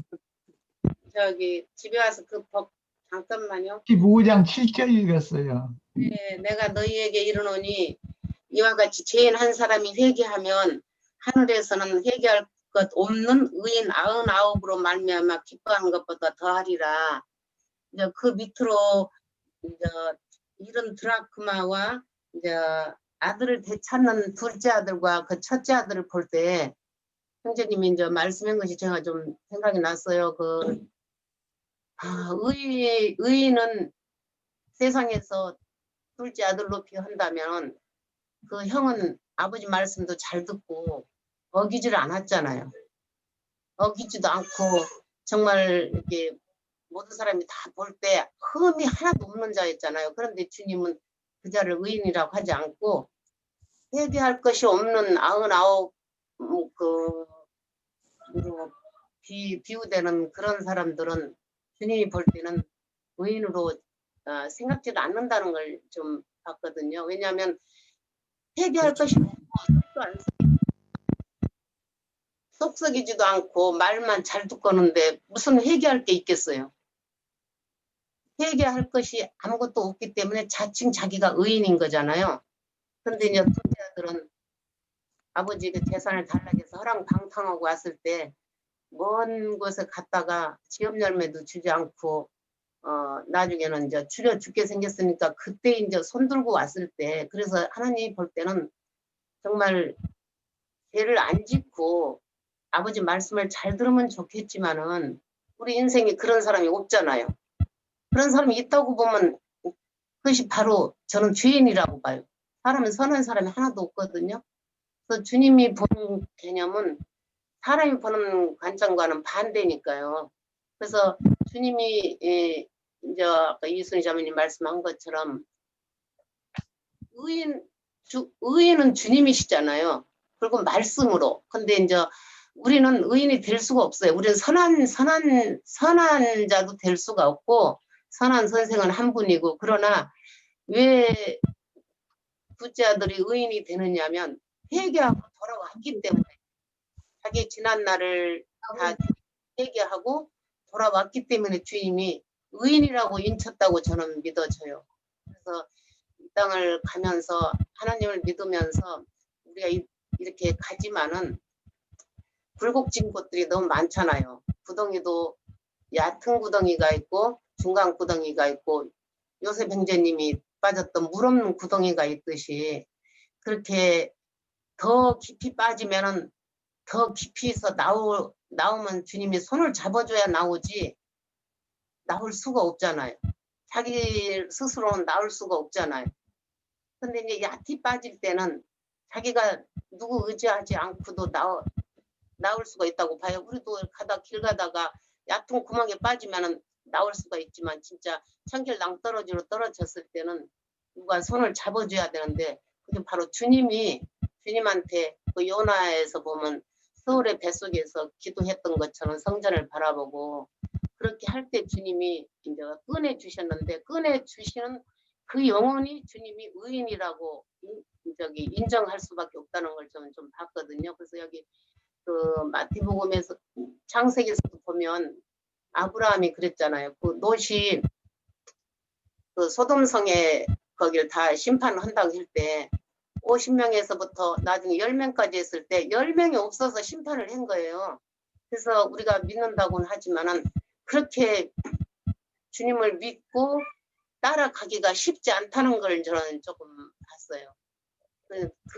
그냥 우리가 이렇게 웃으면서 이야기를 할 수 있겠지만은 이 믿음의 길은 결코 기쁠 때는 기쁘지만은 또 힘들 때는 힘들어서 그게 주님한테 맡기지 않으면 한 발짝도 갈 수 없다는 걸 이렇게 볼 때 주님이 온전히 내가 널 이끌어서 나를 따라오는 것만이 주님이 의인이라고 여긴다고 저는 그렇게 생각을 하거든요. 그래서 몇 가지만 말씀드릴게요. 제가 몇 가지만 좀 깨달았어요. 예. 그 말씀 중에 구덩이에서 건져 올리신 그 사람이 의인이 아니겠는가? 이제 그렇게 할 때는 회개를 했겠죠. 아, 그러니까 해결을 해서 먼저 올라온 거고.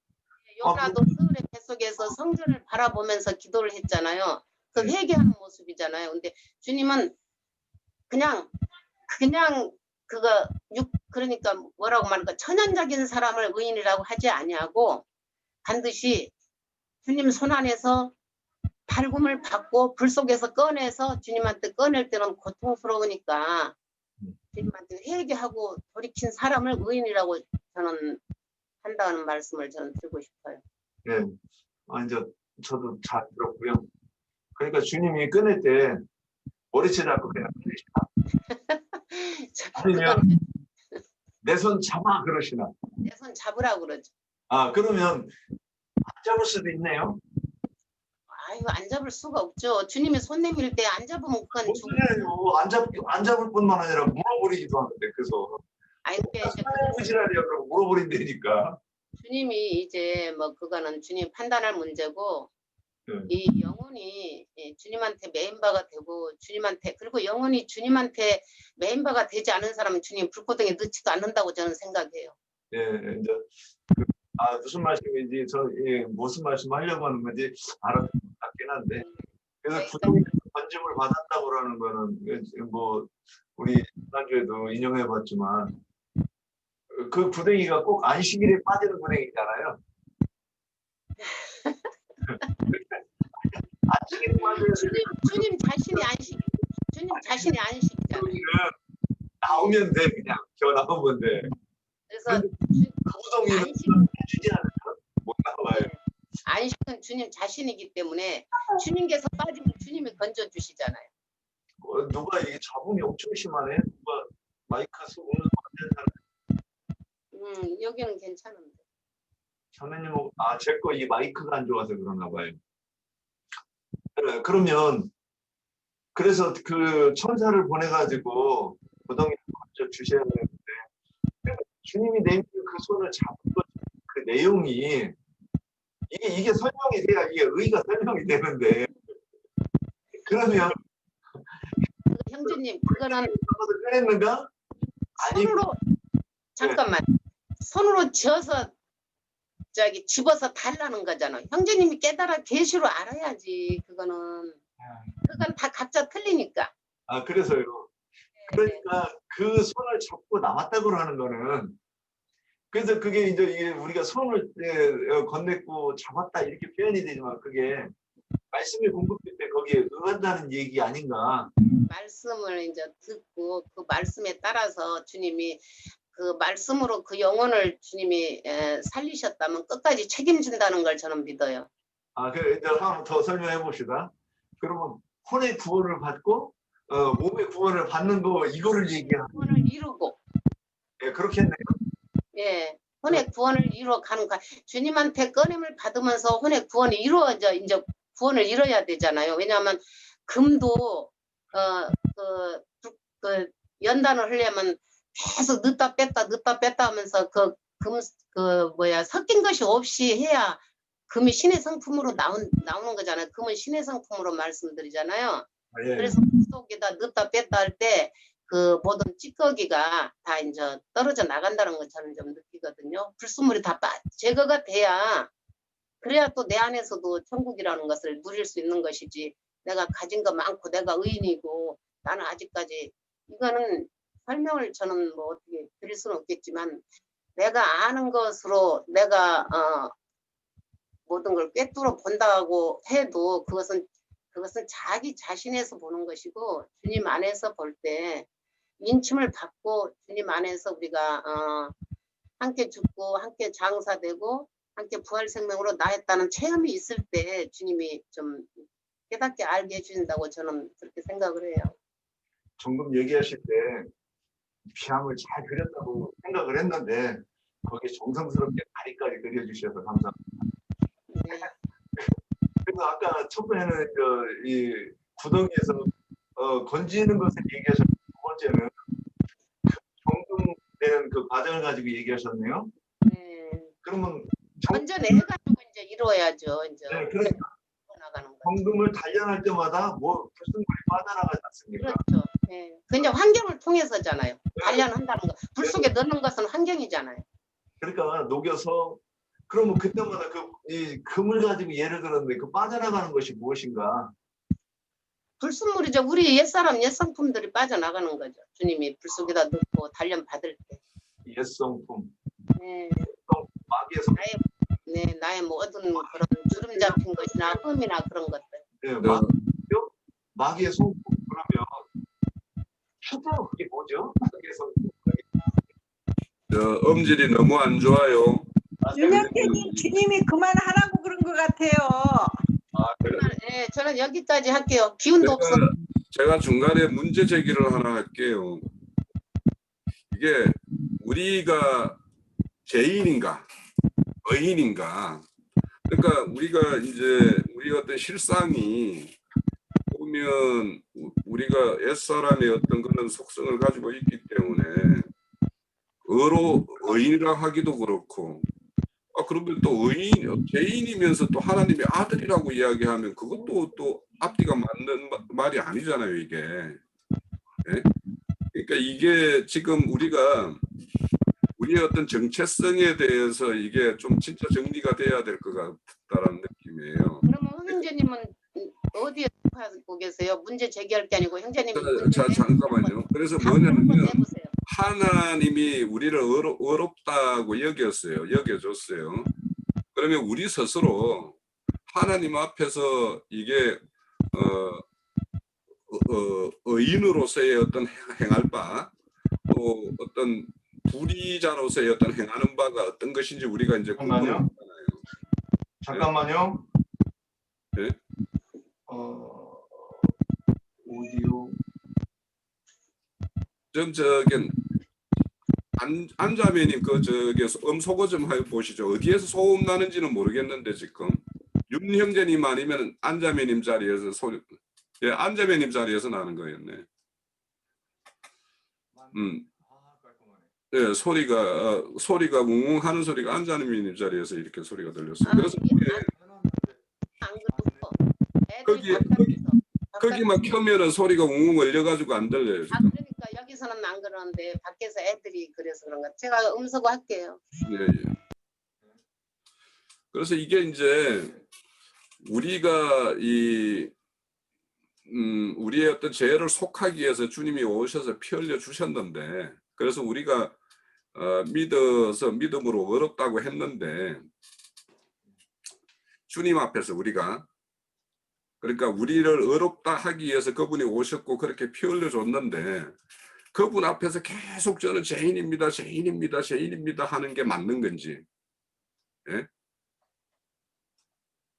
그러면은 주님이 오셔서 그분의 어떤 피 흘린 그 공로가 헛것이 되는 것은 아닌지, 이거 우리의 어떤 믿음의 정체성이 굉장히 중요해요. 그래서 뭐냐면 바울 사도가 그 로마서 7장에서 하는 이야기, 그래서 8장으로 넘어가는 이야기, 이런 것들을 우리가 어떤 신앙 가운데서 어떻게 적용하는가가 굉장히 중요한 문제이기 때문에. 안자매님 아니 형제님 잠깐만. 안자매님한테 하는 소리네요. 죄인이라고 저는 하지 않았는데 형제님이 지금 그거에 문제점을 다루시네. 아니 이제 죄인에 대해서 말씀을 안 드렸어요. 네, 맞아요. 형제님이 지금 잘못 알아들었지.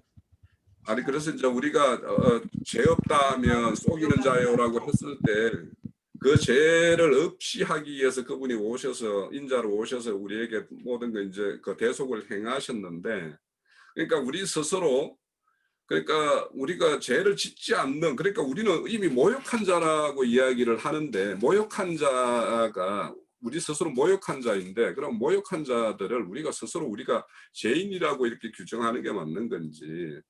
그래서 우리가 그렇다고 그러면 우리는 의인이라고 해야지 맞는 건지 헷갈리죠, 다들. 의인이라고 하기에는 마음에 뭔가 찔리는 게 있고, 죄인이라고 하기에는 하나님이 피 흘려줬는데 우리를 뭔가 아무것도 대가도 없는, 뭔가 보람이 없는 일을 한 것처럼 돼버리니까 이게 굉장히 우리의 정체성이 중요해요, 지금. 이 문제가. 그래서 이거에 대해서 한번 나눠봤으면 좋겠어요, 오히려. 예, 그래서 그러면 거기에 대해서 김태순이가 잠깐 얘기해 볼게요. 제 같은 경우도 저는 처음인데 저는 하나님이 찾아와 주셔서 일반적으로 회개 기도를 하게끔 해 주셨는데 얘기하면 기니까 더 할 필요는 없고, 정말 참회개가 나오면 우리가 영이 어려갈 때는 세상적인 회개를 하잖아요. 누구 물건을 훔쳤나, 이 얘기도 많이 했지만 친구의 물건을 인 것이 훔쳤다. 아니라 영적 생명이 어린 거예요. 예. 네. 참 내가 잘 지난번에 죄송합니다. 영의 교정했는데 영의 생명이 어렸을 때는 늘 이제 율법에 해당되는 그런 회개죠. 누구 돈 훔쳤다, 아니면은 누구를 뭐 두드러 팼다, 뭐 이런 거 가지고 회개를 해요.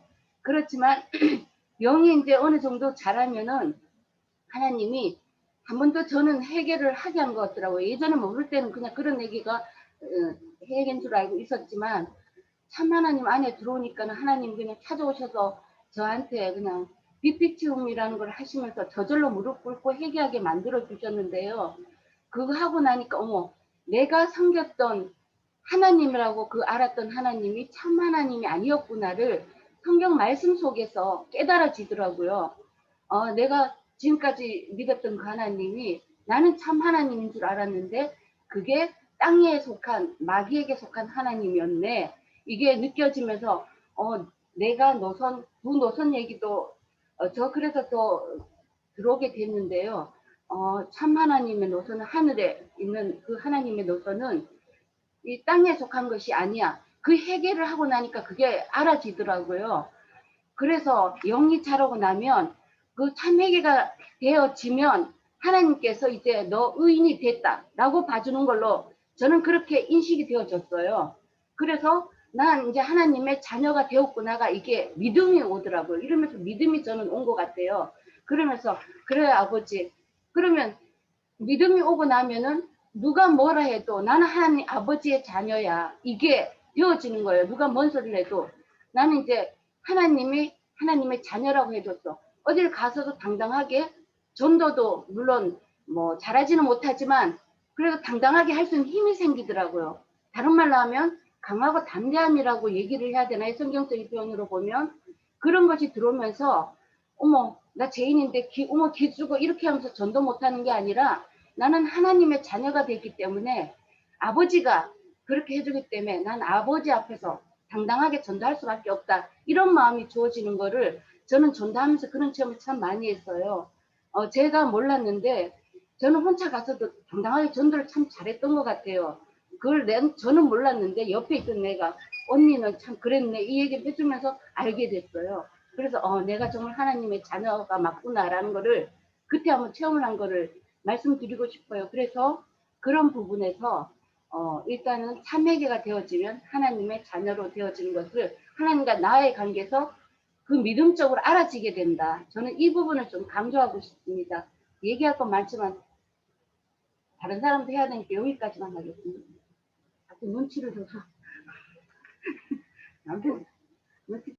예, 그 말씀을 이렇게 이제 정리를 좀 제가 이제 잘 못하겠네. 예, 참회개를 했다. 참회개를 예? 예, 참회개를 하고 믿음이 왔다.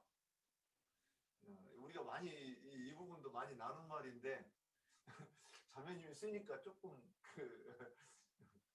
다른 부분이 좀 있는 것 같아가지고 그렇죠. 마이크가 잘 안 들려요. 마이크. 아, 예, 그래요.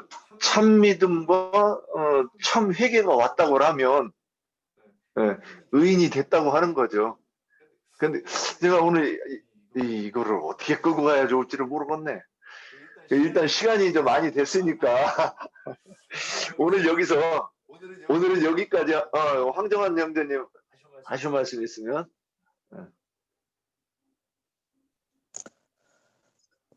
제가 또 갑자기 또 깨달은 게 있었는데요. 그러니까 제가 선하다, 제가 뭐 의인이다, 뭐 그것은 저의 옛 생각이었고요. 옛 생각. 그러니까 쉽게 얘기해서 금 기름 부은 집에 오기 전의 생각이 내가 선하다고 생각했었거든요. 내가 선하고 내가 말씀을 잘 전하고 하는 게 내가 의인이라고 내가 생각을 했다가 여기 김 기름 부은 집에서 복음을 받으면서 제가 모든 것을 내려놨다고 말씀드렸죠. 그 말씀을 내려둔 이유가 나영선님께서 나한테 깨워주신 게 욥기 38장이에요. 욥기 38장. 나는 나라는 것을 되게 많이 이렇게 표현을 했었어요. 전에는 내가 잘하고 내가 하는 거지. 또 내가 말씀을 잘 받았으니까 말씀 전하면 내가 의가 아니냐라고 이렇게 전에는 그렇게 내가 했었습니다. 전에. 그러니까 이게 김그름 부은지 오기 전까지 했는데 그게 나의 선이 아니고 나의 의가 아닌 것을 알게 해준 게 욥기서 38장이에요. 그래서 그 욥기서 38장에서 정말 인간들은 선하지 않구나, 또 정하인은 선하지 않구나, 또 내가 아무리 선하고 했더라도 그것도 하나님 앞에서는 선하지 않구나, 그걸 제가 깨달은 거거든요. 그래서 아까 전에 어느 자매님 말씀처럼 의인 자체도 그리스도 예수 한 분뿐이라고 제가 말씀을 드리는 거고요. 물론 그건 내가 쓸 수도 있겠지만은, 근데 아까 저 공의에 의해서 하나님은 그 공의를 다시는 분은 당연히 하나님 한 분이신 것 같고요. 어쨌든 간에 욥기서 38장에서의 주는 나의 그 믿음은 나 자체는 선하지도 않고 의인이 될 수가 없다라고 아직까지 저기가 그래요. 이제 그것은 내가 차차 뭐 배워갈 것 같지만 일단은 그렇습니다. 나로서는 하나님 앞에 선할 수 없다. 그다음에 의 자체도 하나님 앞에 내 의는 없다라고 저는 지금 판단이 됩니다. 그래서 지금 아까 저 홍영재님 말씀 알아들었는데요. 그 죄는 그러니까 뭐 제가 뭐 짧은 거지만 그러니까 죄를 사함받은 게 아니라 죄를 잠깐 그러니까 전에는 잘 말씀을 했는데 복음을 받고 보니까 그 말씀이 잘 안 나오네요. 예. 어쨌든 그 죄와 내가 지금 얘기한 죄는 달라요. 예. 전에 그 죄는 그냥 인간의 그 육적인 죄고, 그냥 땅의 죄고, 지금의 죄는 내가 이렇게 하려고 했을 때의 그 의도, 하나님 앞에서는 죄가 될 수가 있다라는 것으로 얘기를 하는 거예요. 여기까지입니다. 예. 제가 생각나는 말씀이 있는데 오직 나의 의인은 믿음으로 말미암아 살리라. 이 말씀을 거꾸로 읽으면 믿는 자는 나의 의인이다. 저는 이렇게 한번 봤거든요. 어떻게 이렇게 봐도 무리 없나요? 믿는 자는 의인이다.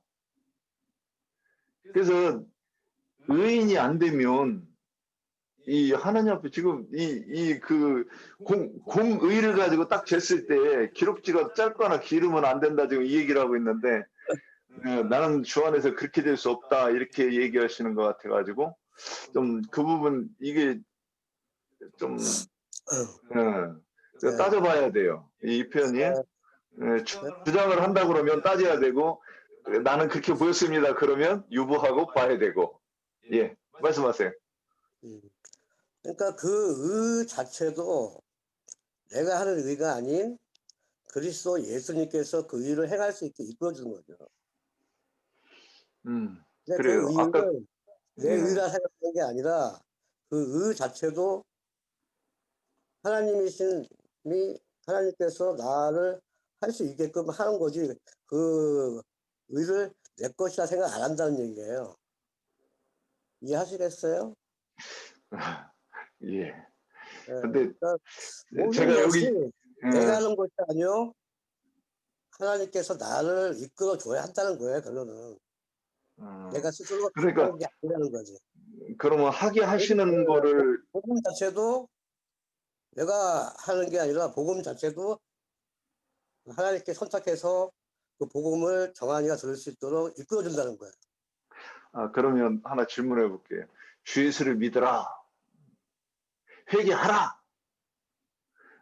저기 그 구덩이에서 내 손잡고 나와라. 이런 모든 것들이 그러면 나는 가만히 있어도 된다는 것인가? 이런 질문을 누가 이렇게 하면 예? 그것은 영적인 거라 이끌어 주셔야 될 것 같아요. 그거는 좀 일반 사람이 받기가 쉽지가 않죠. 그래요.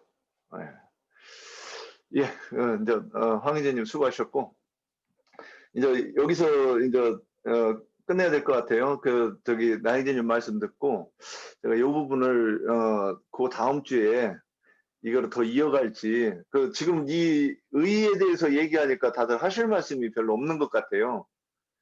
근데 제가 이렇게 도달하려고 했던 거를 어떻게 같이 그쪽으로 가야 되는지 저는 모르겠어요. 그래서 야 이걸 어떻게 해야 될까 지금 이제 좀 생각을 해보겠습니다. 그 나영재님께서 좀 여기 마무리로 좀 말씀해 주십시오. 빛이 좀 비쳤으면 좋겠습니다. 오늘은 시간이 벌써 8시 시작했는데 9시 49분이니까 1시간 50분 가까이 지금 됐거든요. 그러니까 뭐,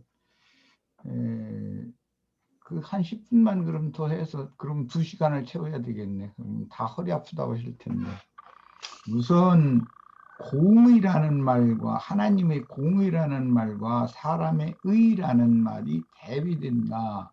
공의라는 것은 공적인 옳음을 말하는 것이고 사람의 의라는 것은 개인적인 옳음을 말하는 것이기 때문에 세상에서도 국가를 경영하는 공법이라는 것이 있고 개인적인 관계의 법칙이라는 것이 있잖아요. 근데 개인의 법칙이라는 것은 양심의 기준인 것이고 공법이라고 하는 것은 모든 사람이 그 사회면 사회, 나라면 나라 그 공동체 전체가 합의해서 기준을 정해놓은 것은 공법이라고 그러거든요. 그러니까 그 차이를 생각하셔야 돼요. 그 공법 전체를 그 공법의 옳음을 말할 때는 공이라고 그러고 타락한 인간 각자의 양심의 기준에서 옳다는 것은 사람의 의라고 그래요. 그러니까 이제 그것이 정리가 됐으면 좋겠어요. 그래서 많은 사람들은 이제 믿음의 의와 이게 연관이 되는 이야기인데 하나님의 의를 모르고 사람들이 힘써서 하나님의 의를 사람의 의로 하나님의 의를 힘써서 대적하게 된다 이렇게 표현이 돼 있어요. 그럼 이제 그런 의미를 하나님의 의에 복종하지 않고 자기의 의를 세우려고 하는 것을 성경은 정죄하고 있다. 이제 이런 거에 대해서 기본적으로 이해가 필요합니다. 근데 오늘 시간이 없으니까 못 읽고 아까 우리 윤형재 님이 창세기 18장 18절로 19절 이미 인용을 했고요. 거기에 연관해서 그걸 해석을 해나가는 것이 로마서 9장 30절에서 10장 전체에 나오는 말이에요. 그러니까 그것은 이제 각자 읽어보시기로 해요. 오늘은 시간이 없으니까 그건 시간이 많이 갈 것 같으니까. 각자의 의는 이미 하나님의 신이 떠난 인간의 그 죽은 영적으로 죽은 상태, 즉 그러니까 생명력을 잃은 천연적인 인간의 양심을 가지고서 자기 양심의 판단에 따라서 절대 기준 잣대로 삼아서 남을 막 판단하고 그러면 자기의 옳음 때문에 남을 판단하는 것이거든요. 정지하고. 그런데 이제 홍영재님이 아까 그 같이 생각해보자 해서 우리가 주님 앞에서 의인이에요, 죄인이에요, 이제 이렇게 질문을 한번 이걸 생각해보자 그랬어요. 그런데 하나님은 아무도 사람을 외모로 판단하시거나 취하시는 일이 없어요. 우리도 사람을 외모로 함부로 판단하면 안 돼요. 네. 그 사람이 지식이 많고 무슨 좋은 직업을 가졌고 뭐 이런 것으로 사람을 판단하면 그것은 어리석은 사람이에요.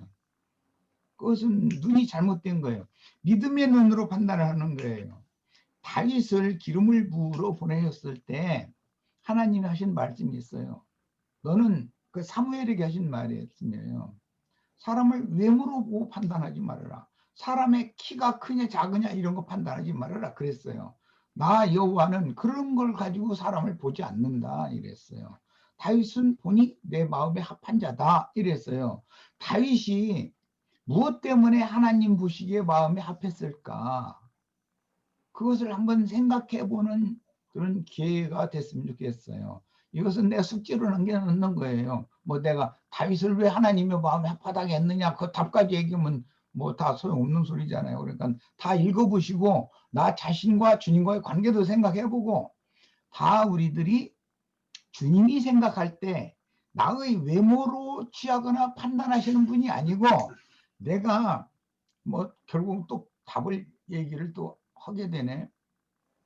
복음을 믿음으로 받아들였기 때문에 하나님이 나를 합당하게 보시는 것이지 내가 무슨 뭐 예배당 헌금도 잘 내고 뭐 봉사도 잘하고 뭐 목사 노릇하고 그랬으니까 하나님의 마음에 합하다 이런 것은 없어요. 그러니까 이제 이런 것을 좀 우리가 신중히 생각을 해봐야 된다. 그래서 이런 믿음이 있다면 하나님이 나를 의롭다 하셨으면 그 무엇도 마귀도 나보다 훨씬 원세가 있지만 절대 나를 정죄할 수 없어요. 현생일이나 장래일이나 그 어떤 것이라도 사망이나 생명이나 무엇이라도 나를 하나님이 나를 의롭다고 하셨는데 그건 조건이 있는 거예요. 나를 합하게 보셨기 때문에 합한 것도 조건이 있어서 합하게 보신 거 이미 말씀드렸어요. 그런데 그 무엇에게도 정죄받으면 안 돼요. 그 자꾸 흔들리면 안 돼요. 신앙이라는 게 확실한 터를 세워야 된다. 전에도 내가 한번 이수미 자매님 말씀 나눌 때 내가 이제 그 이수미 자매님 같은 경우는 구원파라는 데서 이제 있다가 나를 만났는데 거기는 신앙의 기초 터는 너무 잘 닦아주는 데예요.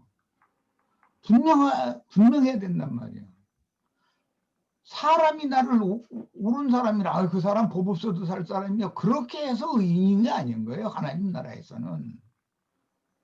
주님의 나라에서 의롭다 하는 것은 내가 어떠한 죄인인 것을 명확하게 계시를 통해서 깨닫고 계시로 주시는 믿음으로 내가 믿어져서 주님께서 나를 너는 의인이다 라고 인정하면 나는 세상에서도 의인이고 내가 아무리 옳은 사람인 것 같아도 너하고 나하고는 상관없는 자야. 네 나름대로 아무리 옳은 주장해도 소용없어. 너는 네가 뭐 좋은 일도 많이 하고 뭐 선한 사업도 많이 하고 다 그거 그런 쓰레기 가지고 천국에 올라오지 마. 이렇게 말씀하시면 그건 불의한 자지 의인이 아닌 거예요. 이걸 생각하시길 바래요. 자, 오늘은 시간이 없으니까 이제 이 정도 하고 여기 이상하게 생각하시지 말고 내가 지금 긴급하게 간병인을 구해야 되는 상황이 왔어요. 그러니까 그 아시는 분이고 그런 일을 잘 하시는 분이 있으면 좀 뭐 다른 사람이 아니고 우리 이제 김영숙 자매가 지금 병원에 누워 있는데 급히 이제 간병인을 구해야 돼요. 내가 가서 돌보면 뭐 집회도 못하고 아무것도 못하잖아요. 그럴 수는 없는 일이니까 이제 사람을 구해서 써야 되거든요. 그러니까 좀 여러 사람들이 알아보면 쉽게 구할 수 있을 거니까 그래서 기왕 됐으니까 말씀을 드리는 거예요. 이건 급하게 구해야 되는 입장이에요. 안 그러면 내가 이제 거기에 묶여야 되니까 그런 줄 아시고 좀 도와주세요. 자, 나는 여기까지 마칠 겁니다. 예, 오늘 수고들 많이 하셨습니다. 오늘 저기 진행이 참 원활하지 못해가지고 좀 다들 많이 지루하셨던 것 같아가지고 제가 조금 많이 말고 조금 죄송합니다.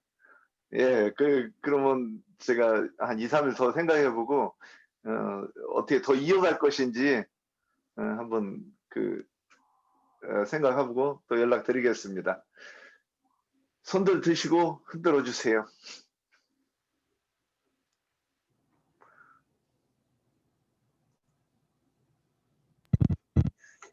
김영숙 어디가 편찮으신가요?